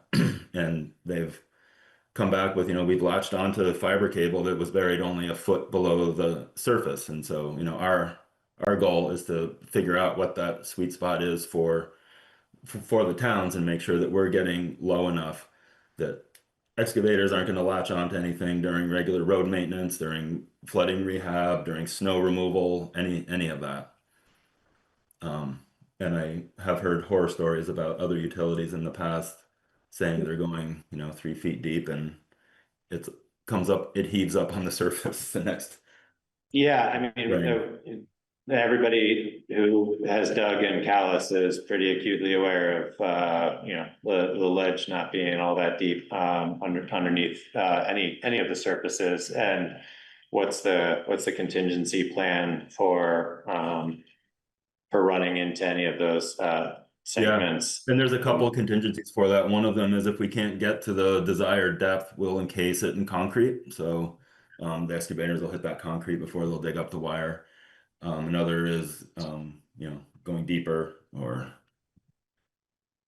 And I assume the preference is to be within the right of way, but off of the traveled surface, right? Not necessarily. In Peacham, they actually want us to excavate the road and we return it, we put it down the right traveling lane of the road and already excavated material, disturbed material, which makes it easier for install. Rather see that too. But that's where they wanted it. Especially in the segment of Jack Hill where you're running parallel to what is a built-up roadbed, but is immediately adjacent to a wetland area and also has maybe a box culvert, but if not, a pretty substantial bridge or I can't remember what that is. It's right on Jack Hill there, but you know, what's the plan for getting through that piece of infrastructure? Through a wetland or through, I mean, we can bore instead of straight excavate also. We have boring machines that can punch through instead of fully excavating. Yeah, I don't think it's too much of an issue there because the roadbed is so high that if you were planning on going within the roadbed, I think you'd be fine until you get to that culvert or box culvert or bridge. I don't. Right, and we can still bore underneath that in the road. We just would have to stop trenching and move to boring. Which would also preserve that wetland area, you know, staying in the disturbed right of way in the road prism. Yeah. Good. Okay, so Carrie, I'm hearing kind of the next step is to kind of do some field work with the road crew and coordinate that with somebody from NEK Fiber. Yeah, so Jeff, I'll be in touch tomorrow. I had one specific question for the select board about this. I'm assuming that a new application will be submitted. And in 2022, the fee was waived. Would you like the fee to be waived again or fees or, Are you asking me if we want the fees to be waived? asking the select board. Oh, I thought you were asking me. Fees waived because it's a utility type project? Well, you know, we're very supportive of the CD We fiber. want the fiber. I assume that was part of it. We had 2 former select board members here.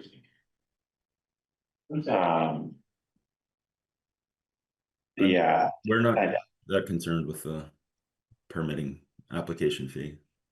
it seems like that's a fairly nominal amount and. What is it? I don't even know what it is. I haven't seen what it is. It's $100,000. Per, We just revisited it last week, unfortunately, your timing. So, nice. That's very timely of you. $50. yeah, it's $50. I mean, I think it's more of a symbolic gesture and I don't see why we wouldn't do that. I mean, I do have concerns about how much this costs and how much it could, impact rates for ratepayers and that sort of thing, but that's out of our purview, so. Anything we can do to minimize the cost, I think are worth considering. And so thank you, Jeff. I appreciate the time. And thanks everyone for the questions. So Well, can I just summarize to make sure that I understand where we're gonna go next? I will get in touch, or will someone get in touch with me, or? Yeah, I'll reach out tomorrow, John. Okay, great. That sounds perfect. Thanks, Jeff. Thank you very Appreciate much. Thank you. So sorry for the members of the public as we're moving a little slowly through some kind of heady conversations this week. But next up on the agenda is roadside mowing and seeing the members of the public present. I'm assuming everyone's planning on contributing feedback into that subject matter. Is that right? No. And what you cover, I have no agenda. It is on the agenda. So for kind of background and context, we have gone through a period of considering and largely accepting private maintenance agreements. And as a result of kind of how some of those conversations have unfolded, and some continuing feedback that we've had relative to how late the road crew has gotten to mowing this year, and how that directly relates to the management and best practices with invasive species. Like these are kind of a Venn diagram of related issues that we thought warranted some time to discuss and how we'd like to move forward with providing feedback to the road crew. I'll say that, like, personally, from my perspective, I think we at a minimum have a gap in expectations around how it's managed when it's how it's being prioritized relative to the other seasonal work that needs to be performed.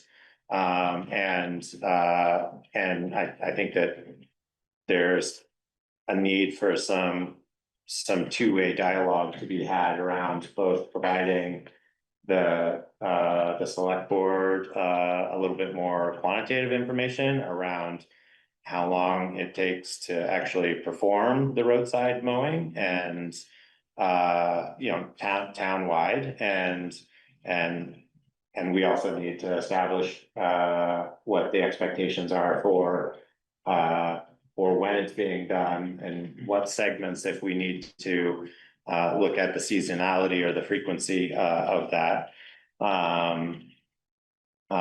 And yeah, that's where this is coming from. So Ari, have you had conversations with some feedback? I was expecting a little bit of feedback at this point from the road crew on some of that initial quantitative information and and how they're feeling the roadside mowing is going this year. Yeah, I think there's acknowledgement that it's been a harder, more challenging year, yeah. Between a late start and then not having, as much time to devote to it. And now we've sort of pivoted towards the grant projects, so the roadside mowing is not being addressed at this time, but I get back to it. And then some of the criticism that's been directed towards the crew, I think all that together is, it's a more challenging year for sure. But we did have a good discussion last week about, this year and other years, program in general, and I think the first thing to start with is, how we think about the purpose of the program, why are we spending this time? And, I think the top two priorities, from the crew's perspective are safety and maintaining clear lines of sight around town. And then, just managing the vegetation so it doesn't become forest, with time. And that's just an ongoing challenge. I think we can talk about the invasive species and, that's an element of it, but I don't sense that that's the priority for the program. But still important aspect of it. So anyway, this year and last year, Ogden Hersey has been the main driver. There have been other people driving. Ogden estimated it's roughly around 300 hours to do the first pass, and that would be two swaths of on each side of the road. So it's a 4-foot mower head, and so you're getting somewhere around 7-8 feet in. If you can get that, and so 300 hours, there is quite a bit of variation depending on how much woody vegetation they're dealing with. And they pointed to the fact that the year Bill did it in 24, there was a lot, right? You probably spent more than 300 hours, I'm guessing, on that. Sometimes 6 passes on one side of the road. Yeah, and so, and very detailed work, in certain places. But there was acknowledgement that the work that Bill did that year and what Ogden did last year, that it has improved somewhat, so maybe getting a little easier to do that first pass. And then the second pass, the subsequent pass, where that's done doesn't take as long, and doesn't necessarily have to be every road in town either. They're prioritizing, especially that safety piece. I mentioned they did get a late start, due to the weather. I think we would like to be starting in early May, which is not always possible. And then, we can get that first pass done, that 300 hours in prior to focusing on the larger projects for the summer. That would be a good order of events and return, after the projects are done. So that earlier also works better from the invasive Right. side, right? Yeah, although I did get a sneak peek of the Conservation Commission's document that they drafted, and we're gonna discuss tomorrow night, but they're actually recommending June as the time to mow. I think we just logistically, we have to start earlier than that to address all the roads before Chervil goes to seed. But they're saying June is sort of ideal for them. It might be, we certainly could, target those roads that have a turtle issue and get those earlier. Right, yeah, so I guess a little more information on why that is. I mean, I think that there's like this balancing act of, certain vegetation that the community would like to see, undisturbed through the early spring season, that are, native species and beneficial to have around. I'm thinking about like the orchids and that sort of thing that, are largely in wooded areas, and could probably stand to see go later, ferns, et cetera. But that seems pretty late for the Chervil, and it would be helpful, I think, I would hope that like the Conservation Commission, my understanding is that they've spent some time trying to identify where some of these locations are that have I've seen. acute invasives. I've seen some species mapped. I Uh-huh. don't know that it's all. The other one in that document that they prioritized was wild parsnip. I don't know much about. But certainly they've mapped some of the invasive concentrations. And I think that would be a rational approach. I think part of the thinking with Cherwell, maybe we're getting ahead, but is that it keeps going, right? And it will continue to grow even after being knocked back, so maybe they're thinking that don't start too early, because you're just gonna have to return to it. But the way to get rid of it is just to keep mowing. I mean, some people take it out of it. If you mow your field a lot, it will come out. Well, You know? I've spent enough time with Peter Harvey to get a different perspective. Yeah, Bill, that's not true. yeah, I've seen it done. I've seen it done. I didn't hate this year, but. If you mow a hayfield like a lawn, you mow it often enough, it will take the gerbil out of Oh, it. I meant, but hayfields, you don't mow it. I'm not talking about that. I'm talking, but if you really mow it a lot, it will come out. I've been mowing it my lawn every 4 days for the last 10 years, and it's still there. Yeah. And I've got pictures of it, because I'm letting it grow for the last month. Hmm. And it's this side, it's, from this side. Hmm. And, so, no, it's. Maybe I don't see it because it's just green, but you know, it's not flowering, so. Well, But I think the Conservation Commission is, I'll work on them more. Up to you. I think something that's important, an important point for me is that I think that this is one of the fundamental responsibilities of the road crew and the highway department. Is to be performing this work to a particular expectation. And so to the extent that, you know, they're working the best they can to balance, you know, performing this work relative to the other works that need to be done. I think that from my perspective, there's room to have a conversation about saying like, this is a core responsibility of the road crew. And set the expectations around how and when, et cetera, et cetera. Mhm. And if that means that certain grant projects need to be managed in a different capacity, or with a different strategy, then that's a conversation that I think that we at least need to be able to entertain and have. You know, we committed to the acquisition of a pretty expensive lawnmower so that we could self-perform when we wanted to perform the work. And aside from just the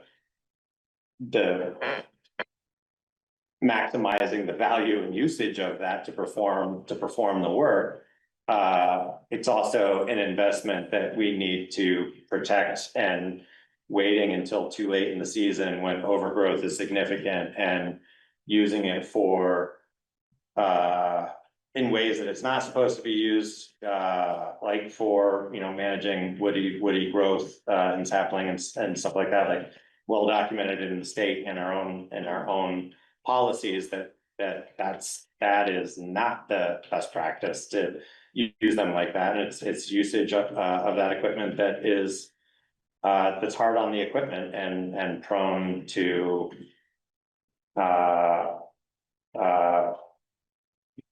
public safety risks and damage to the equipment. But you know, if you have long grass, you can't see pieces of ledge, you can't see things in the ditch. There's also lots of dead wood that accumulates through the winter time that gets pushed out of the way, that's still in the right of way, that gets hidden. I mean, doing the work infrequently is just opening up a can of worms to maintenance risks and damage to the equipment. So I think the reasons for having a priority around doing the work regularly and making sure that the select board and the community know how much of that work there is to do and what it costs to do it. while meeting everyone's expectations, is kind of where this conversation needs to go, from my perspective. I don't know if any other select board members have any other commentary on that, but. Hold on, I'm letting them ruminate on everything that I just threw at them. It seems like most of the negative feedback received is around invasives. Most of the feedback I receive is about invasives and the spread of invasives, so I agree, and I think there's room for more partnership and really bringing in conservation. You know, it sounds like they have some mapped out where invasives are, but I wonder if there's room for, you know, whether it's training of road crew members who mow in identifying these plants, or, you know, some further mapping by the Conservation Commission, or even marking. You know, the one I saw a couple weeks ago was the Japanese knotweed in Maple Corner. And I had a couple people stop me like, oh, they mow it, and then it's like spreads particles all the way up the side of the road. So I wonder if there's room for a partnership there to still get the mowing and achieve the goal of sightlines and safety and limiting bigger growth without further spread. I think it's a fair question, but I think that there's also gonna be a kind of a nexus of expense, you know, I am hearing the need for prioritization and identifying the wheres. But I also think that there needs to be a balanced kind of expectation around what is in a reasonable amount of time for the road crew to be taking preventative measures and, you know, washing off the machines, et cetera, like, I think this is gonna have to, involve kind of a collaboration between, property owners, and the road crew,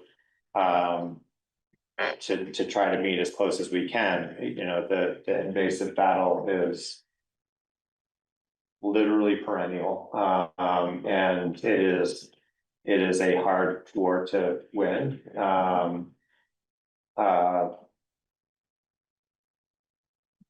And so I think if we focus most on how we remove or mitigate invasives within the right of way area, that will have a higher likelihood of being mowed, like with the knotweed, like.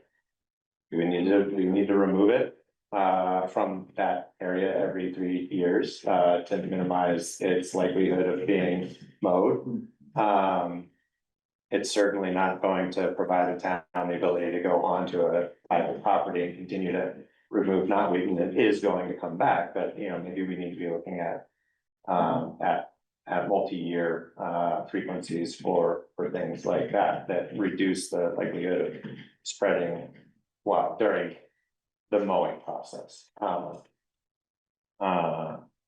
Anyway, lots of ideas, but. Yeah, I just want to point out that, we do start first week of May, and that 300 hours is accurate, there's only one mower. That's full-time hours, May and June. To get- 8 weeks full time. Right, so there's gonna have to be a prioritization of which areas to hit first, and a consideration of driving the machine around, et cetera, I'll work nights. Sorry? I'll work nights. Remote 24 hours a day. Yeah, really, make people happy. You know, I brought this up the last meeting, it's not kind of one hundred, but it's 300 hours, that's 8 weeks. One position, I don't think that's reasonable to ask of a road crew, because this is their, like the construction season, this is their season, get stuff done, and like, to give up on grant monies to mow the grass, doesn't seem prudent to me. But to create a line item in your budget next year for a dedicated position, if only to cut the $300 into $150. And that would be like, at $20 an hour, would be like $3,300 or something. Yeah. And you're not, as a part-time person, you already do it with Ed Rowell, so you have precedent.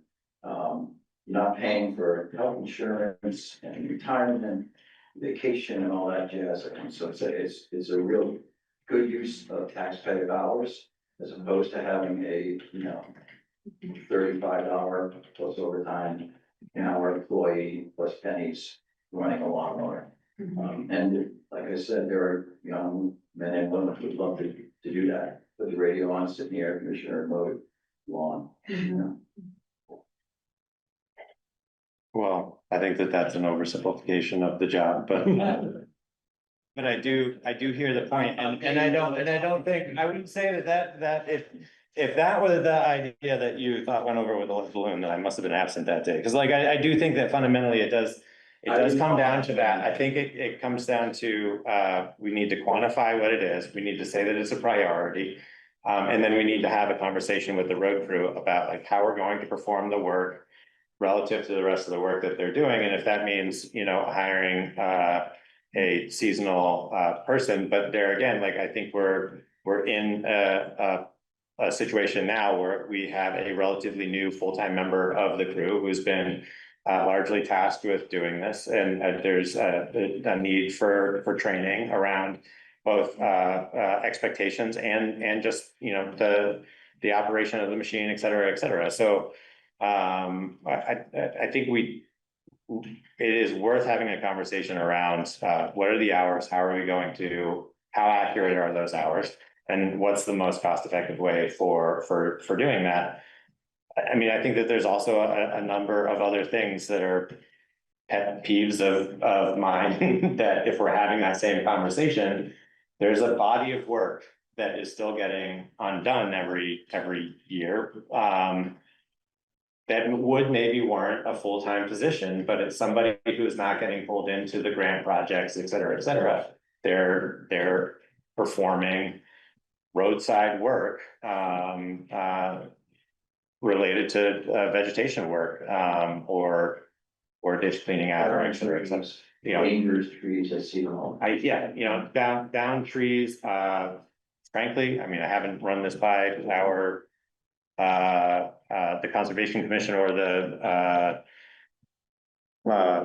tree warden, but it is clearly stated in a number of different areas at the state level, at the municipality level, that it is not advised and strongly discouraged to use flail mowers for maintaining woody plants. And I personally hate looking at it. And does that mean paying a premium for said younger individual to be out tasked with roadside mowing and also on a 2 to 3 year cycle for certain roads, going out with a pole saw and using the chipper that we have and taking care of these dead limbs and other limbs that are encroaching on the right of way? And maybe that makes the roadside mowing more efficient. So you're planning for a scope of work that needs to be done every 3 years. Maybe it only needs to be done every 5 years if you're doing it with enough regularity to minimize that kind of thing. So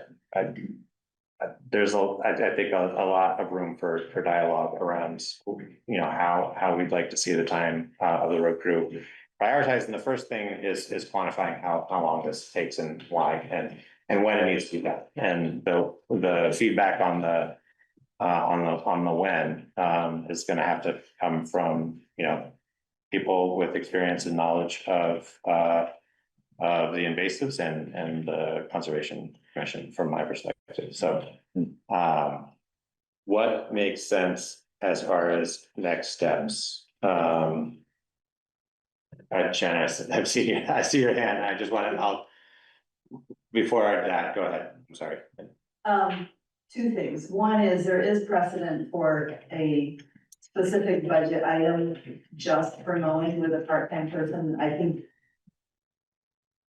22, 23, those years, there, you'll find that there was a line item for that just to create so that there wasn't a distraction from other projects. The other thing we were started heading to this, and I just want to amplify that this board has an opportunity to bring the Conservation Commission in with the road crew and because part of what has to happen is there has to be buy-in from the road crew. For sure. And I think that you have that in ways that may not have been, always been present, and I talked to Ogden both, and I was happy that he's, you know, he's not questioning the worth of it, and he's all in, so I Yeah. really, I'm glad to hear you talk about bringing the Conservation Commission in and creating that synergy between those two teams, because it really is ridiculous to have the idea that they're gonna work in a vacuum, and I know you know that, so I just really appreciate that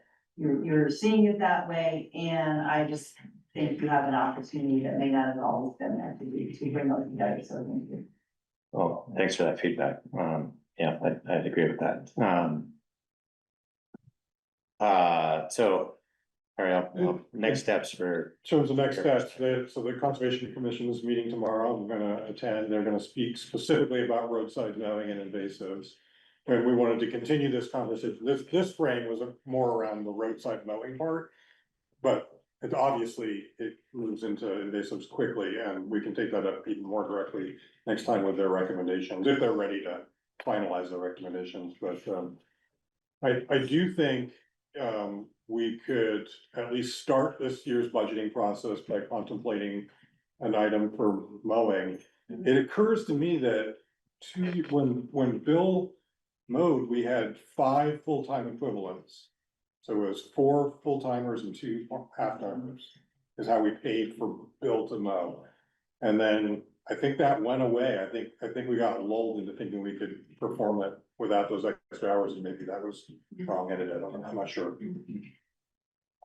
But I don't necessarily think it was wrong-headed. I mean, a few things have kind of evolved. We've got a collective bargaining agreement that kind of governs who's responsible for what, and so none of this can be kind of no decision around this can be made without having a conversation with the road crew about, you know, what they feel is their responsibility to perform under their job description, and then what the expectations are of the town to have certain work performed. And we have certainly had, you know, really good dialogue around that, and when we've seen and needed to hire externally or on a part-time basis, we've had that opportunity and collaboration of the road crew members to work through that. So I'm feeling optimistic about it, but that is a nuance that shouldn't be ignored and all of that. Anyway, any effort to continue, I think, to refine that 300 hours relative to road segments and the types of mowing activities. I almost kind of want to morph this into a roadside vegetation conversation. Because that's invasives, that's the mowing, that's the woody stuff, that's the, you know, dead limbs and those things that exist after winter. And what do we do with those things? I mean, they impact grading just as much as they impact the mowing practices as well. Yeah. I will say this last few weeks has been a heavy dose of down trees and limbs. Yeah. To the wind, yeah. Right, and I mean, I drive past it all the time, in a different municipality, but on a road that we share, but there's like a limb that is like Yeah. just trimmed to the edge of the traveled way, and like. There might be a white line there too, I think. That's not acceptable, that's just as dangerous as having something that's going across the road.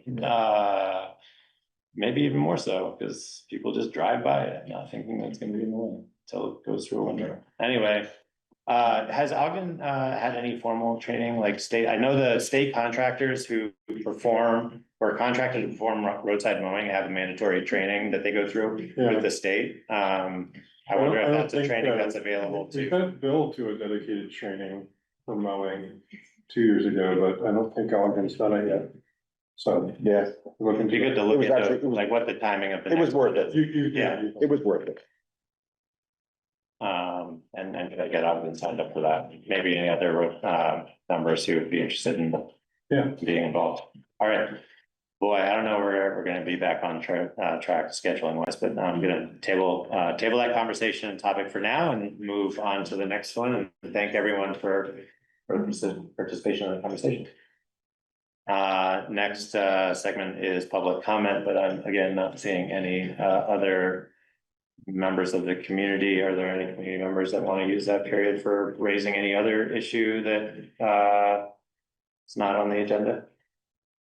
Okay, great, so I'm gonna move on. All right, I'd like to move on to 2026 property tax rate. All right. Sure. No, So great. same process as always. We take the town budget, we have the state education rates that were published July 1st, and a summary of the grand list, which was finalized last Thursday. And put it together through the spreadsheet and calculations that you've seen before. I did have Marguerite Ladd, who's the financial specialist at VLCT, review these numbers, so after quadruple checking myself, she verified.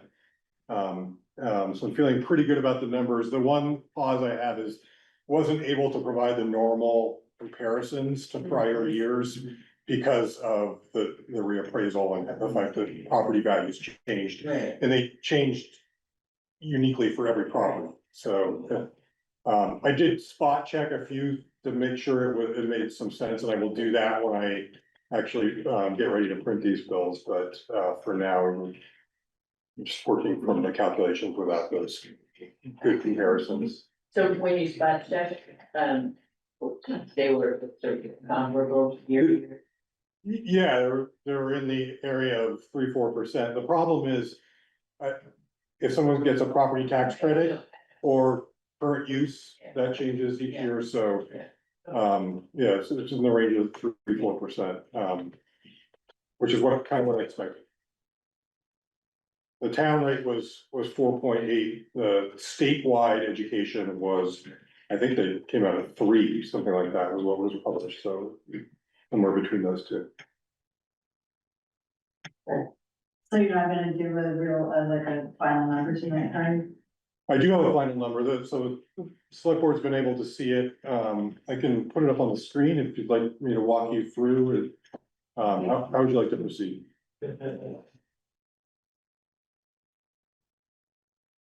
Great mystery.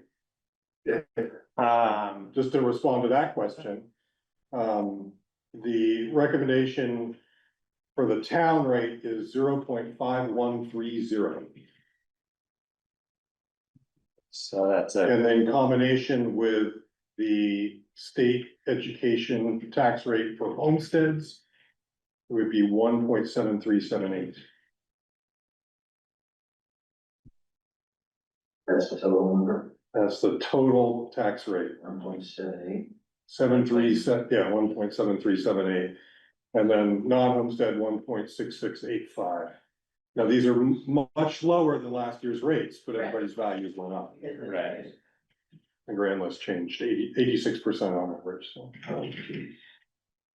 And I mean, I looked at the calculations and it's not like a discretionary thing here, right? No, there's no gotta play. set Yeah,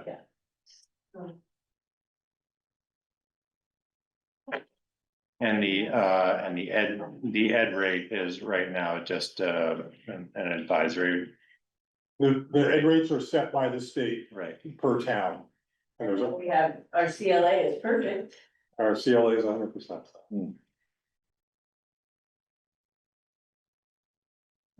So, yeah, we have no discretion on the education rates, those are provided to us.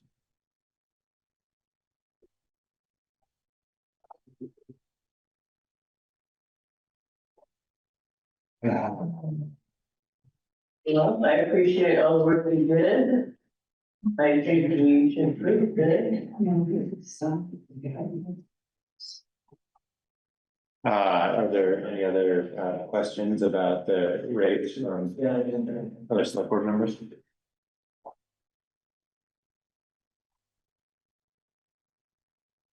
Yeah. I might have a lot of questions, but I don't think that there are reasonable answers to them. You're like, I mean, "Hey, finance education district. No. Discuss." Yes, but no. You're also. Starting at 8:07 PM. No, I mean, I think it's important to acknowledge that, 2025, that rate is going from 0.8985 down to 5130. But there's no way to really kind of compare the performance of that relative to the budget, just because there are so many variables relative to how Right, the tax or how the appraisal rates. I gotta say, when I get ready, and I like to print the bills tomorrow, when I get ready to do that, I will definitely spot check and find more examples of people that. Well, I'll be able to see at that point, property tax credits and current use values as well, and I can look at bills between the 2 years just to make sure we're reasonable. But I'm confident about these numbers. I couldn't review them anymore. Yeah. It wouldn't do any good. Well, I do appreciate the organization with which you've approached this.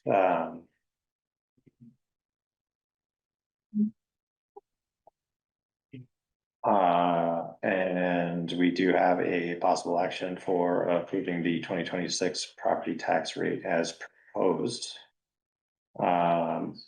Is there any other discussion about that? Questions? Otherwise, I'd entertain a motion to approve the recommended rate. So moved. All in favor? Aye. Aye. You, all right. And the next item is the approval of de minimis property tax and or the abatement of de minimis. Right, so you did this once before, back in maybe December after the major tax collection effort. These last two, which are also below $5, that was what you approved last time. Are the result of the delinquent tax collection effort, and for whatever reason, they didn't pay the full amount, but they're such a small amount that proposing just clearing them off the books. 24 cents and $3.34. Yes, Does the tax collector take a look at this every year and see if somebody's doing this just to be trouble? Just to save a few bucks. Well, just just to. That's always my question. yeah, I don't know if that's Sandra's practice. I've certainly done that. It's very random. Okay, as long as it's random, that's. It mostly has to do with errors that people make in writing checks, that, the more people on direct debit, the better, because those errors go away. You'd be surprised at how many people write a different number in numerals than they spell out, Mhm. and then things like that, or they misread the bill, or they just transpose numbers. It's So a lot of little things like that, what are your recommendations?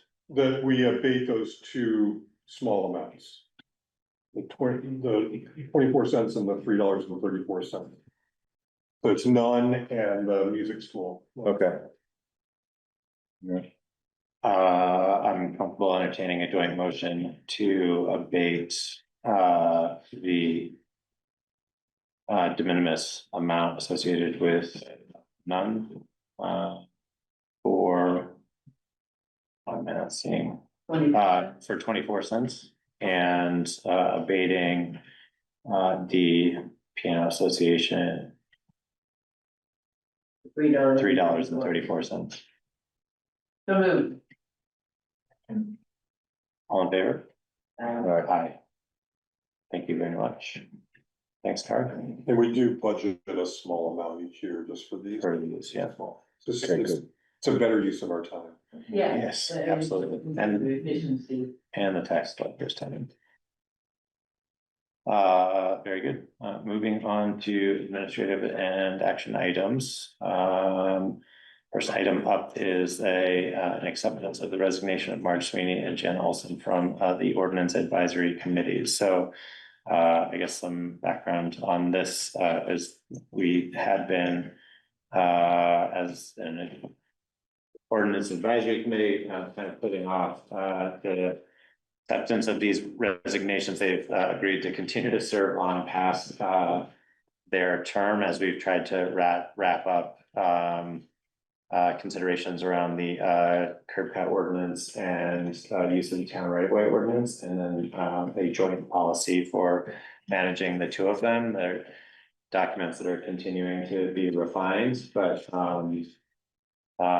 we also added Ann Winchester onto the committee, who has demonstrated a willingness to jump right into these topics and help bring them across the finish line. So will continue to be appropriate and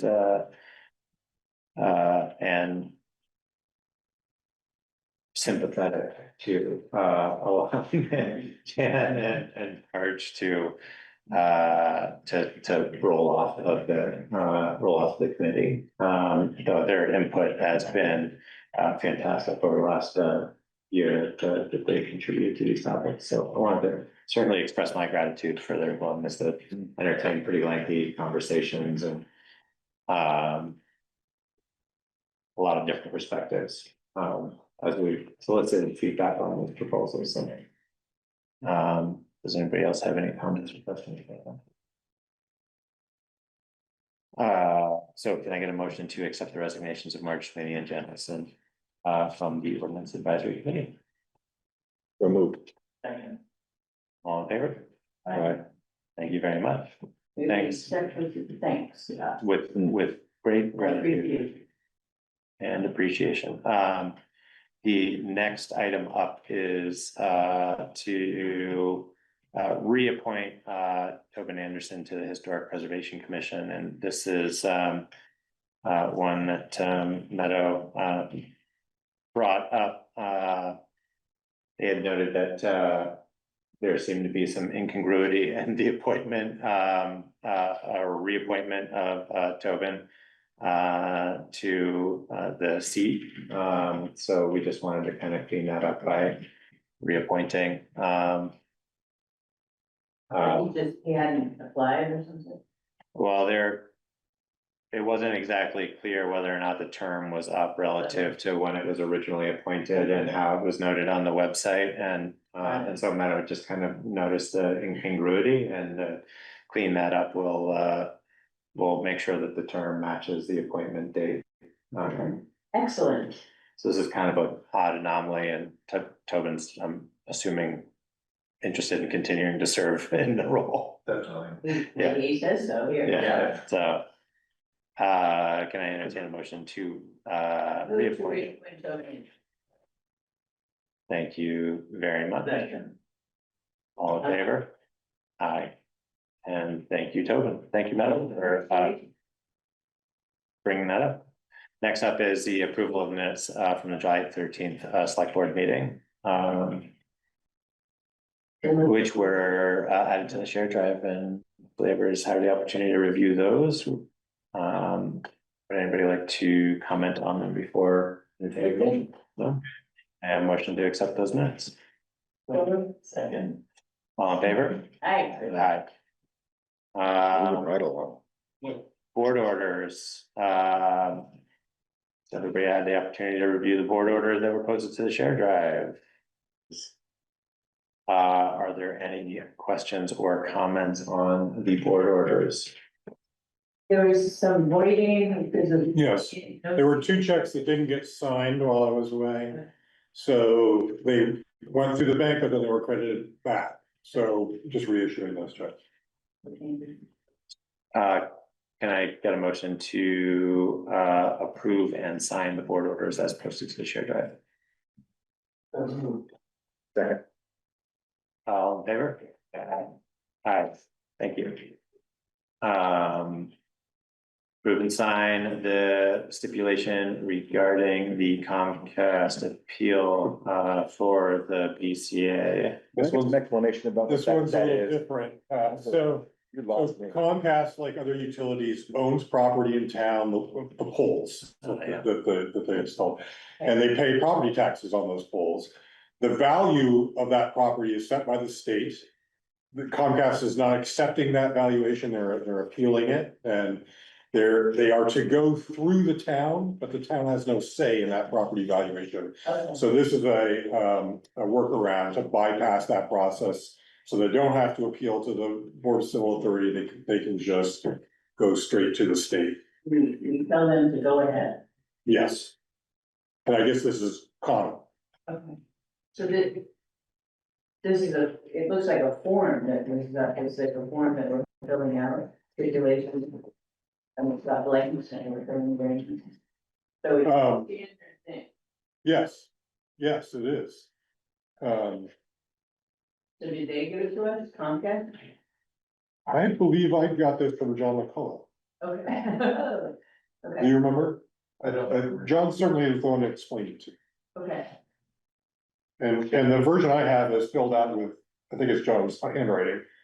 Comcast is the taxpayer, Calais is the town. Right, that's what you gave us. Okay. Yeah, so then we just need dated and signed by one of you. Or somebody from town.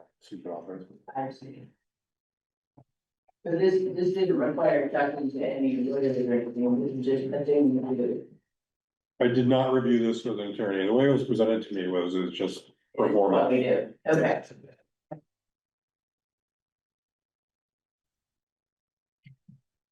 Yes, go to the state now. Does anybody have a preference on who's authorized to sign the document? We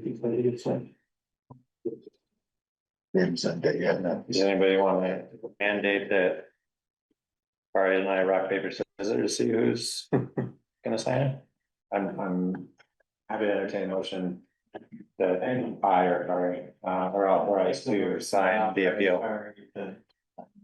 Second, Deal, not deal. We're not dealing with it. stipulation.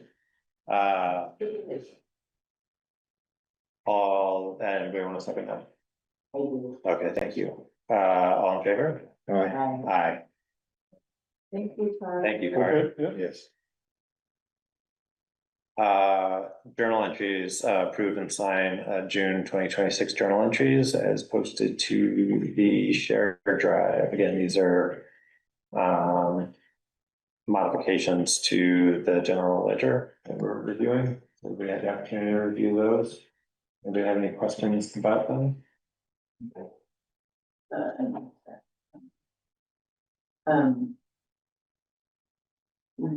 This is an accounting thing, moving from one. Yeah, it's double entry accounting, there's always at least two entries, right, and they have to balance out.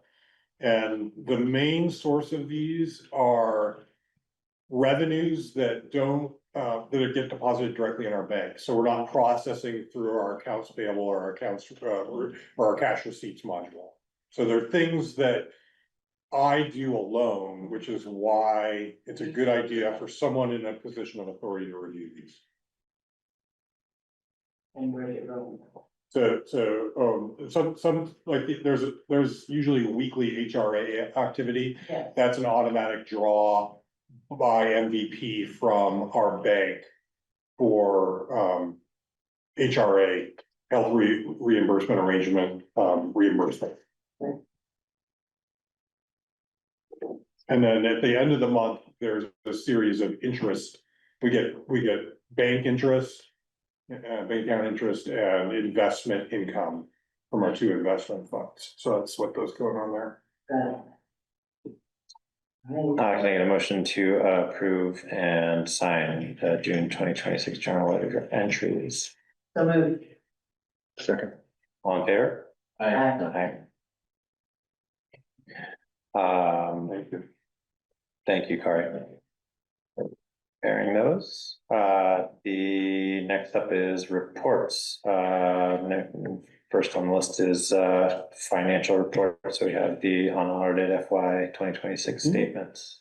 So happy to report that combined general government and highway department revenues and expenditures were 118% of budget. And in fact, we ended up with a little surplus of $13,000. And this was all thanks to the, mainly thanks to the general government side, which had a surplus of 82,000, while the highway had a deficit of 69. However, that deficit of 69 can be mostly accounted for by the unbudgeted county road repaving project. The net expense of that, less the grant, was 66,000 something, so that, we factor that in, the highway department only had a deficit of $2,600, which I'm thrilled to report. Yeah. Yes. It didn't look possible, that we'd be that close at one point in the year, but I think we did a good job of controlling expenses. Ended the year with a general fund balance of 595,000. That will be adjusted down at least $69,000 to zero out the highway fund, because that's the practice, is it ends at zero. Whether there's a positive or negative number there, and then once the audit's complete, we can have another conversation about the general fund balance. So per our policy, it's 15% of budget is what our target is for that, and that would be about 350,000. So it looks like we're going to exceed that by a fair amount, and that provides opportunity if, we wanna think about spending it. My recommendation would always be to put it towards one-time uses, like projects, like grant projects and things like that. Or new bridges. Yeah. Just a quick question on what you were saying about the unbudgeted paving project. Yes, Didn't we also have a grant? for We that? did, Would we that did. also be in the revenue? no, I'm taking that into account when I say that the net expense of that project was 66,000. That's less. Right, but why isn't it going that way if we got more revenue from the grant? Well, that's part of why highway department revenues were so high.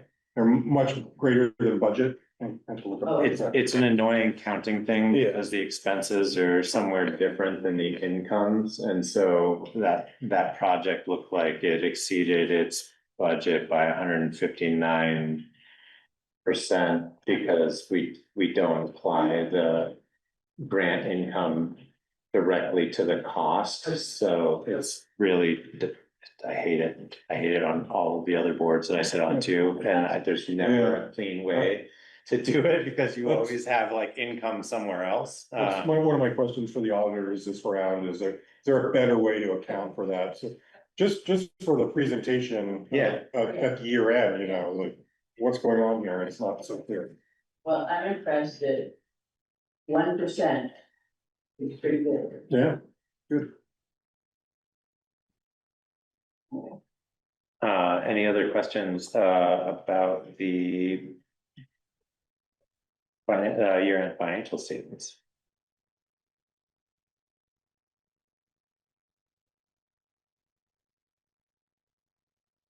It's just a note that when we do talk about the reserve fund, The fund balance. fund balance, that we want to talk about, as we discussed in the town meeting, how it's invested. Yes. Still on our list. Yeah, our policy calls for us to consider it and then publicize. Which I think, I would say let's do that at town meeting again. That actually was a really good conversation. Yeah. But once we know what the number is, then we can talk specifics about. Do we want to allocate some portion of that Yeah. to something specific?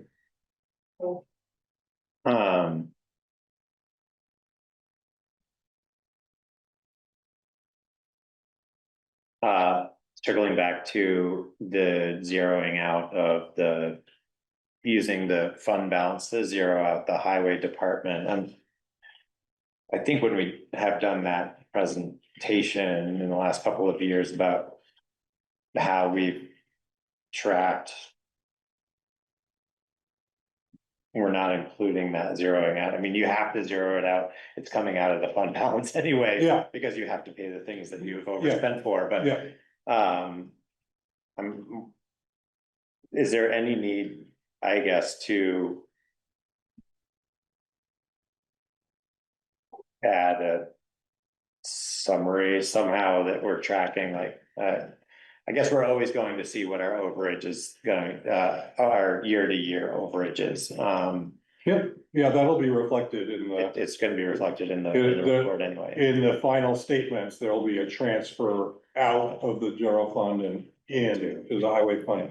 You know, when you made the decision to fund the project, you could have at that time done a transfer. If you had known the number that it ended up being, you wouldn't have known that, but you could have estimated, and we could have said, we're actually authorizing the transfer of X dollars to the highway fund for this project. Yeah. We just waited to do that. Yeah. But that was always the expectation, is that it would come out of that general fund balance, and which is totally appropriate. That's exactly. Yeah, no, I definitely remember that conversation, and I think that's totally appropriate.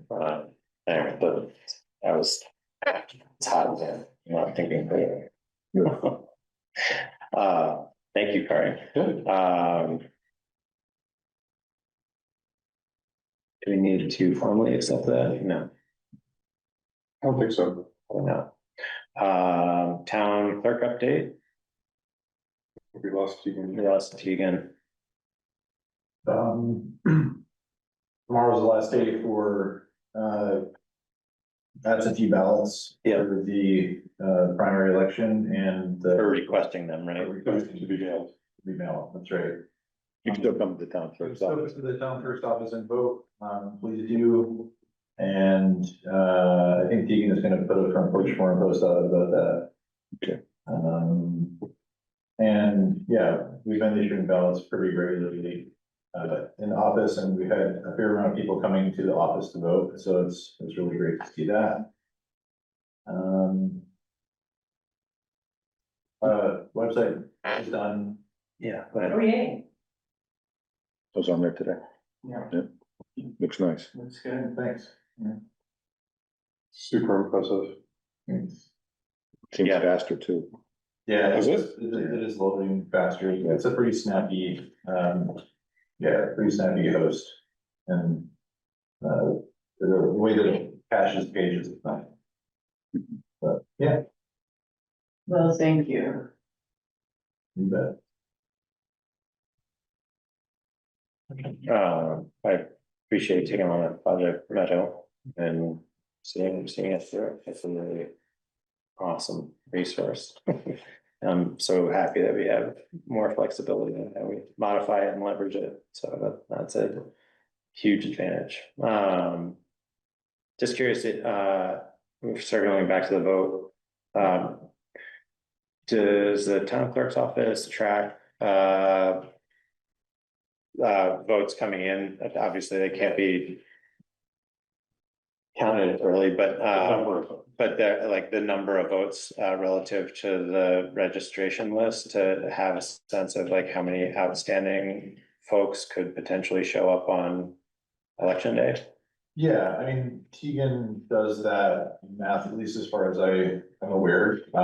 You know, like fairly new to this. We obviously are logging all of this information, like anytime the ballot moves out of the office or back into the office, it's recorded in the election management system. But, you know, in terms of the numbers, I know that Tegan takes that into account when we're prepping the checklist.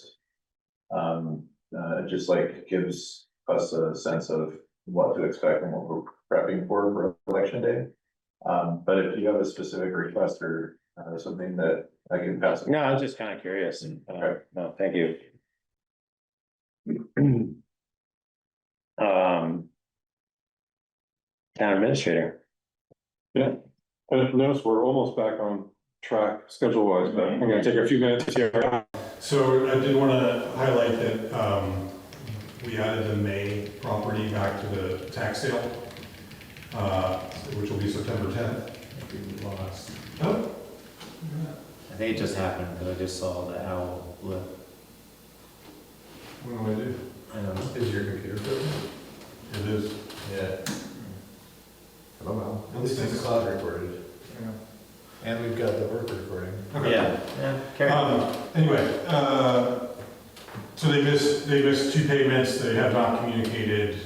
We talked it over and decided that the best thing to do is proceed with the tax sale. They can still apply for an abatement, they can pay in full, they could redeem after the sale, they still got options. And then the crew's working on Marshfield Road this week, we hope that they'll be done with that, their portion of phase 1. And then Johnson Paving will come in August and do their portion of phase 1, which is to pave over where the culverts have been replaced and then redo the base of that seriously degraded part. And then we'll finish up in the early part of next year. Nikon Coatings did crack sealing on Friday. They did the parts of town that were worth doing, which is Lightning Ridge, Moscow Woods, and the northern half of County. Yeah, it's really happy to see them out there. Yeah. So that's a good thing to do, and we're still trying to finalize the transfer of the Curtis Pond Dam property. Oh I my can't believe goodness. how long that It's project just is. Oh my goodness. So we finally have a wastewater permit application, and I'll submit that tomorrow, but that was triggered by the subdivision. Yeah. That was a whole thing that none of us saw coming. And hats off to the HACES for hanging in there with us, because that was pretty stressful for them. Yeah. I think it worked out. And then last thing is Barbara Butler is coordinating Fall Foliage Festival and wants to know if the select board is interested in hosting any events this year at the Fall Wow. Foliage Festival. And, yeah. So,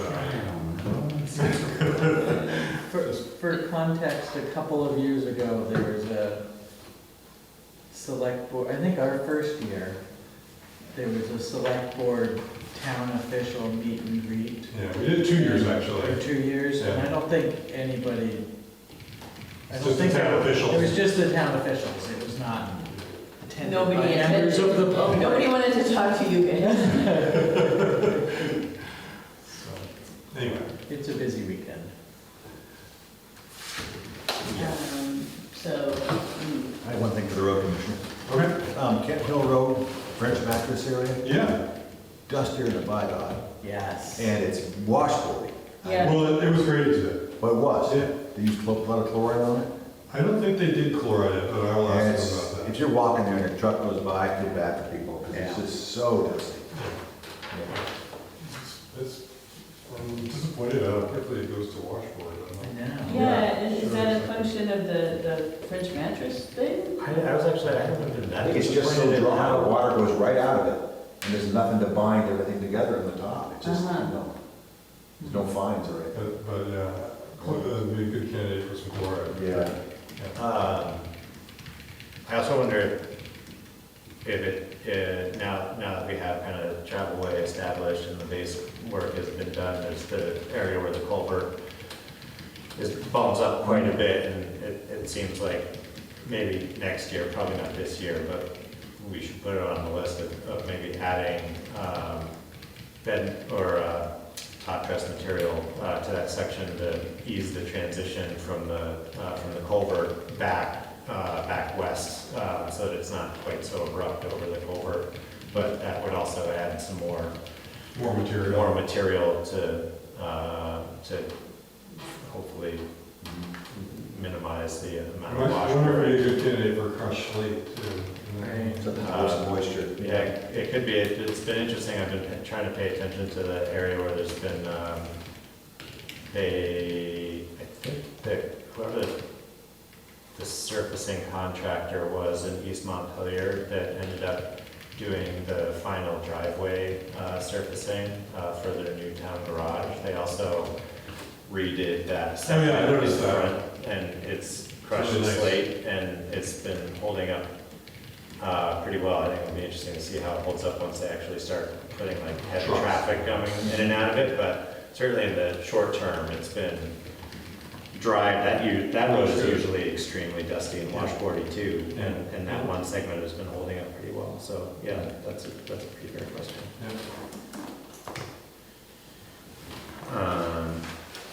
Thanks, everyone. Anybody else have any other comments or questions for, town administrator? Just quickly, in your, it has been mentioned several times that CVRPC wants comments on their regional plan. Yes. Should we do a front porch forum thing, if people want to see Certainly could. this thing, it's happening, Yeah. we have comments and Yeah. comments. Alert people to it, yes. Yeah, because otherwise, I doubt people are aware. I wasn't really following it. Yeah, and, Are there things that the town should comment on? I don't know, it's like 300 pages, I haven't delved into it yet. Okay, it's supposed to evaluate major land use. All right. Has the But- planning commission looked at it? Well, they received a draft, on Tuesday last week, Okay, so, okay. I think they intend to. They would be the ones to do it. Thanks.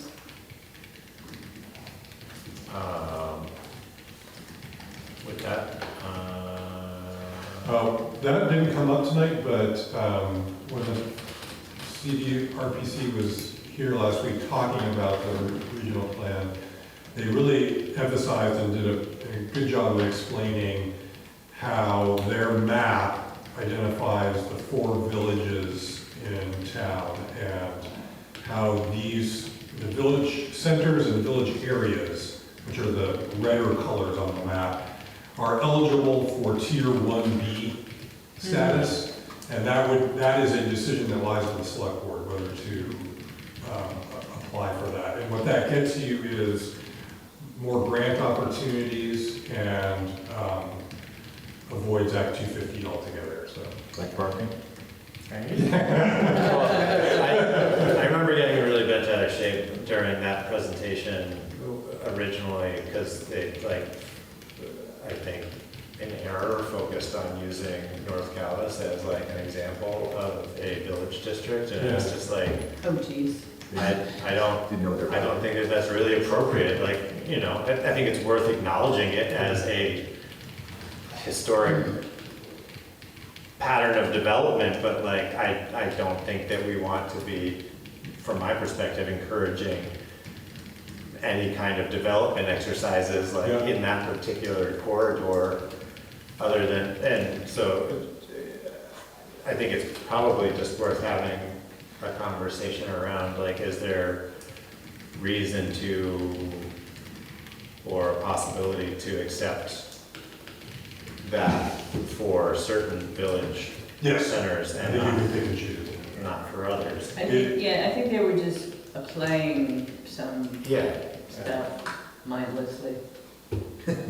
I think there was some rigor to it, but, there's obviously rigor to it, I just think it was a poor case study for trying to explain it, but, yeah, I got it a lot better this time, and, it is a decision that, you can make. It wouldn't be till the next iteration of the plan, a year from now.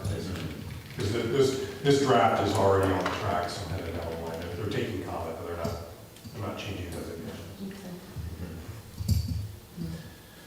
Okay. Look at all our villages. so many. Well, unless there are any other comments, I'm gonna call the meeting adjourned.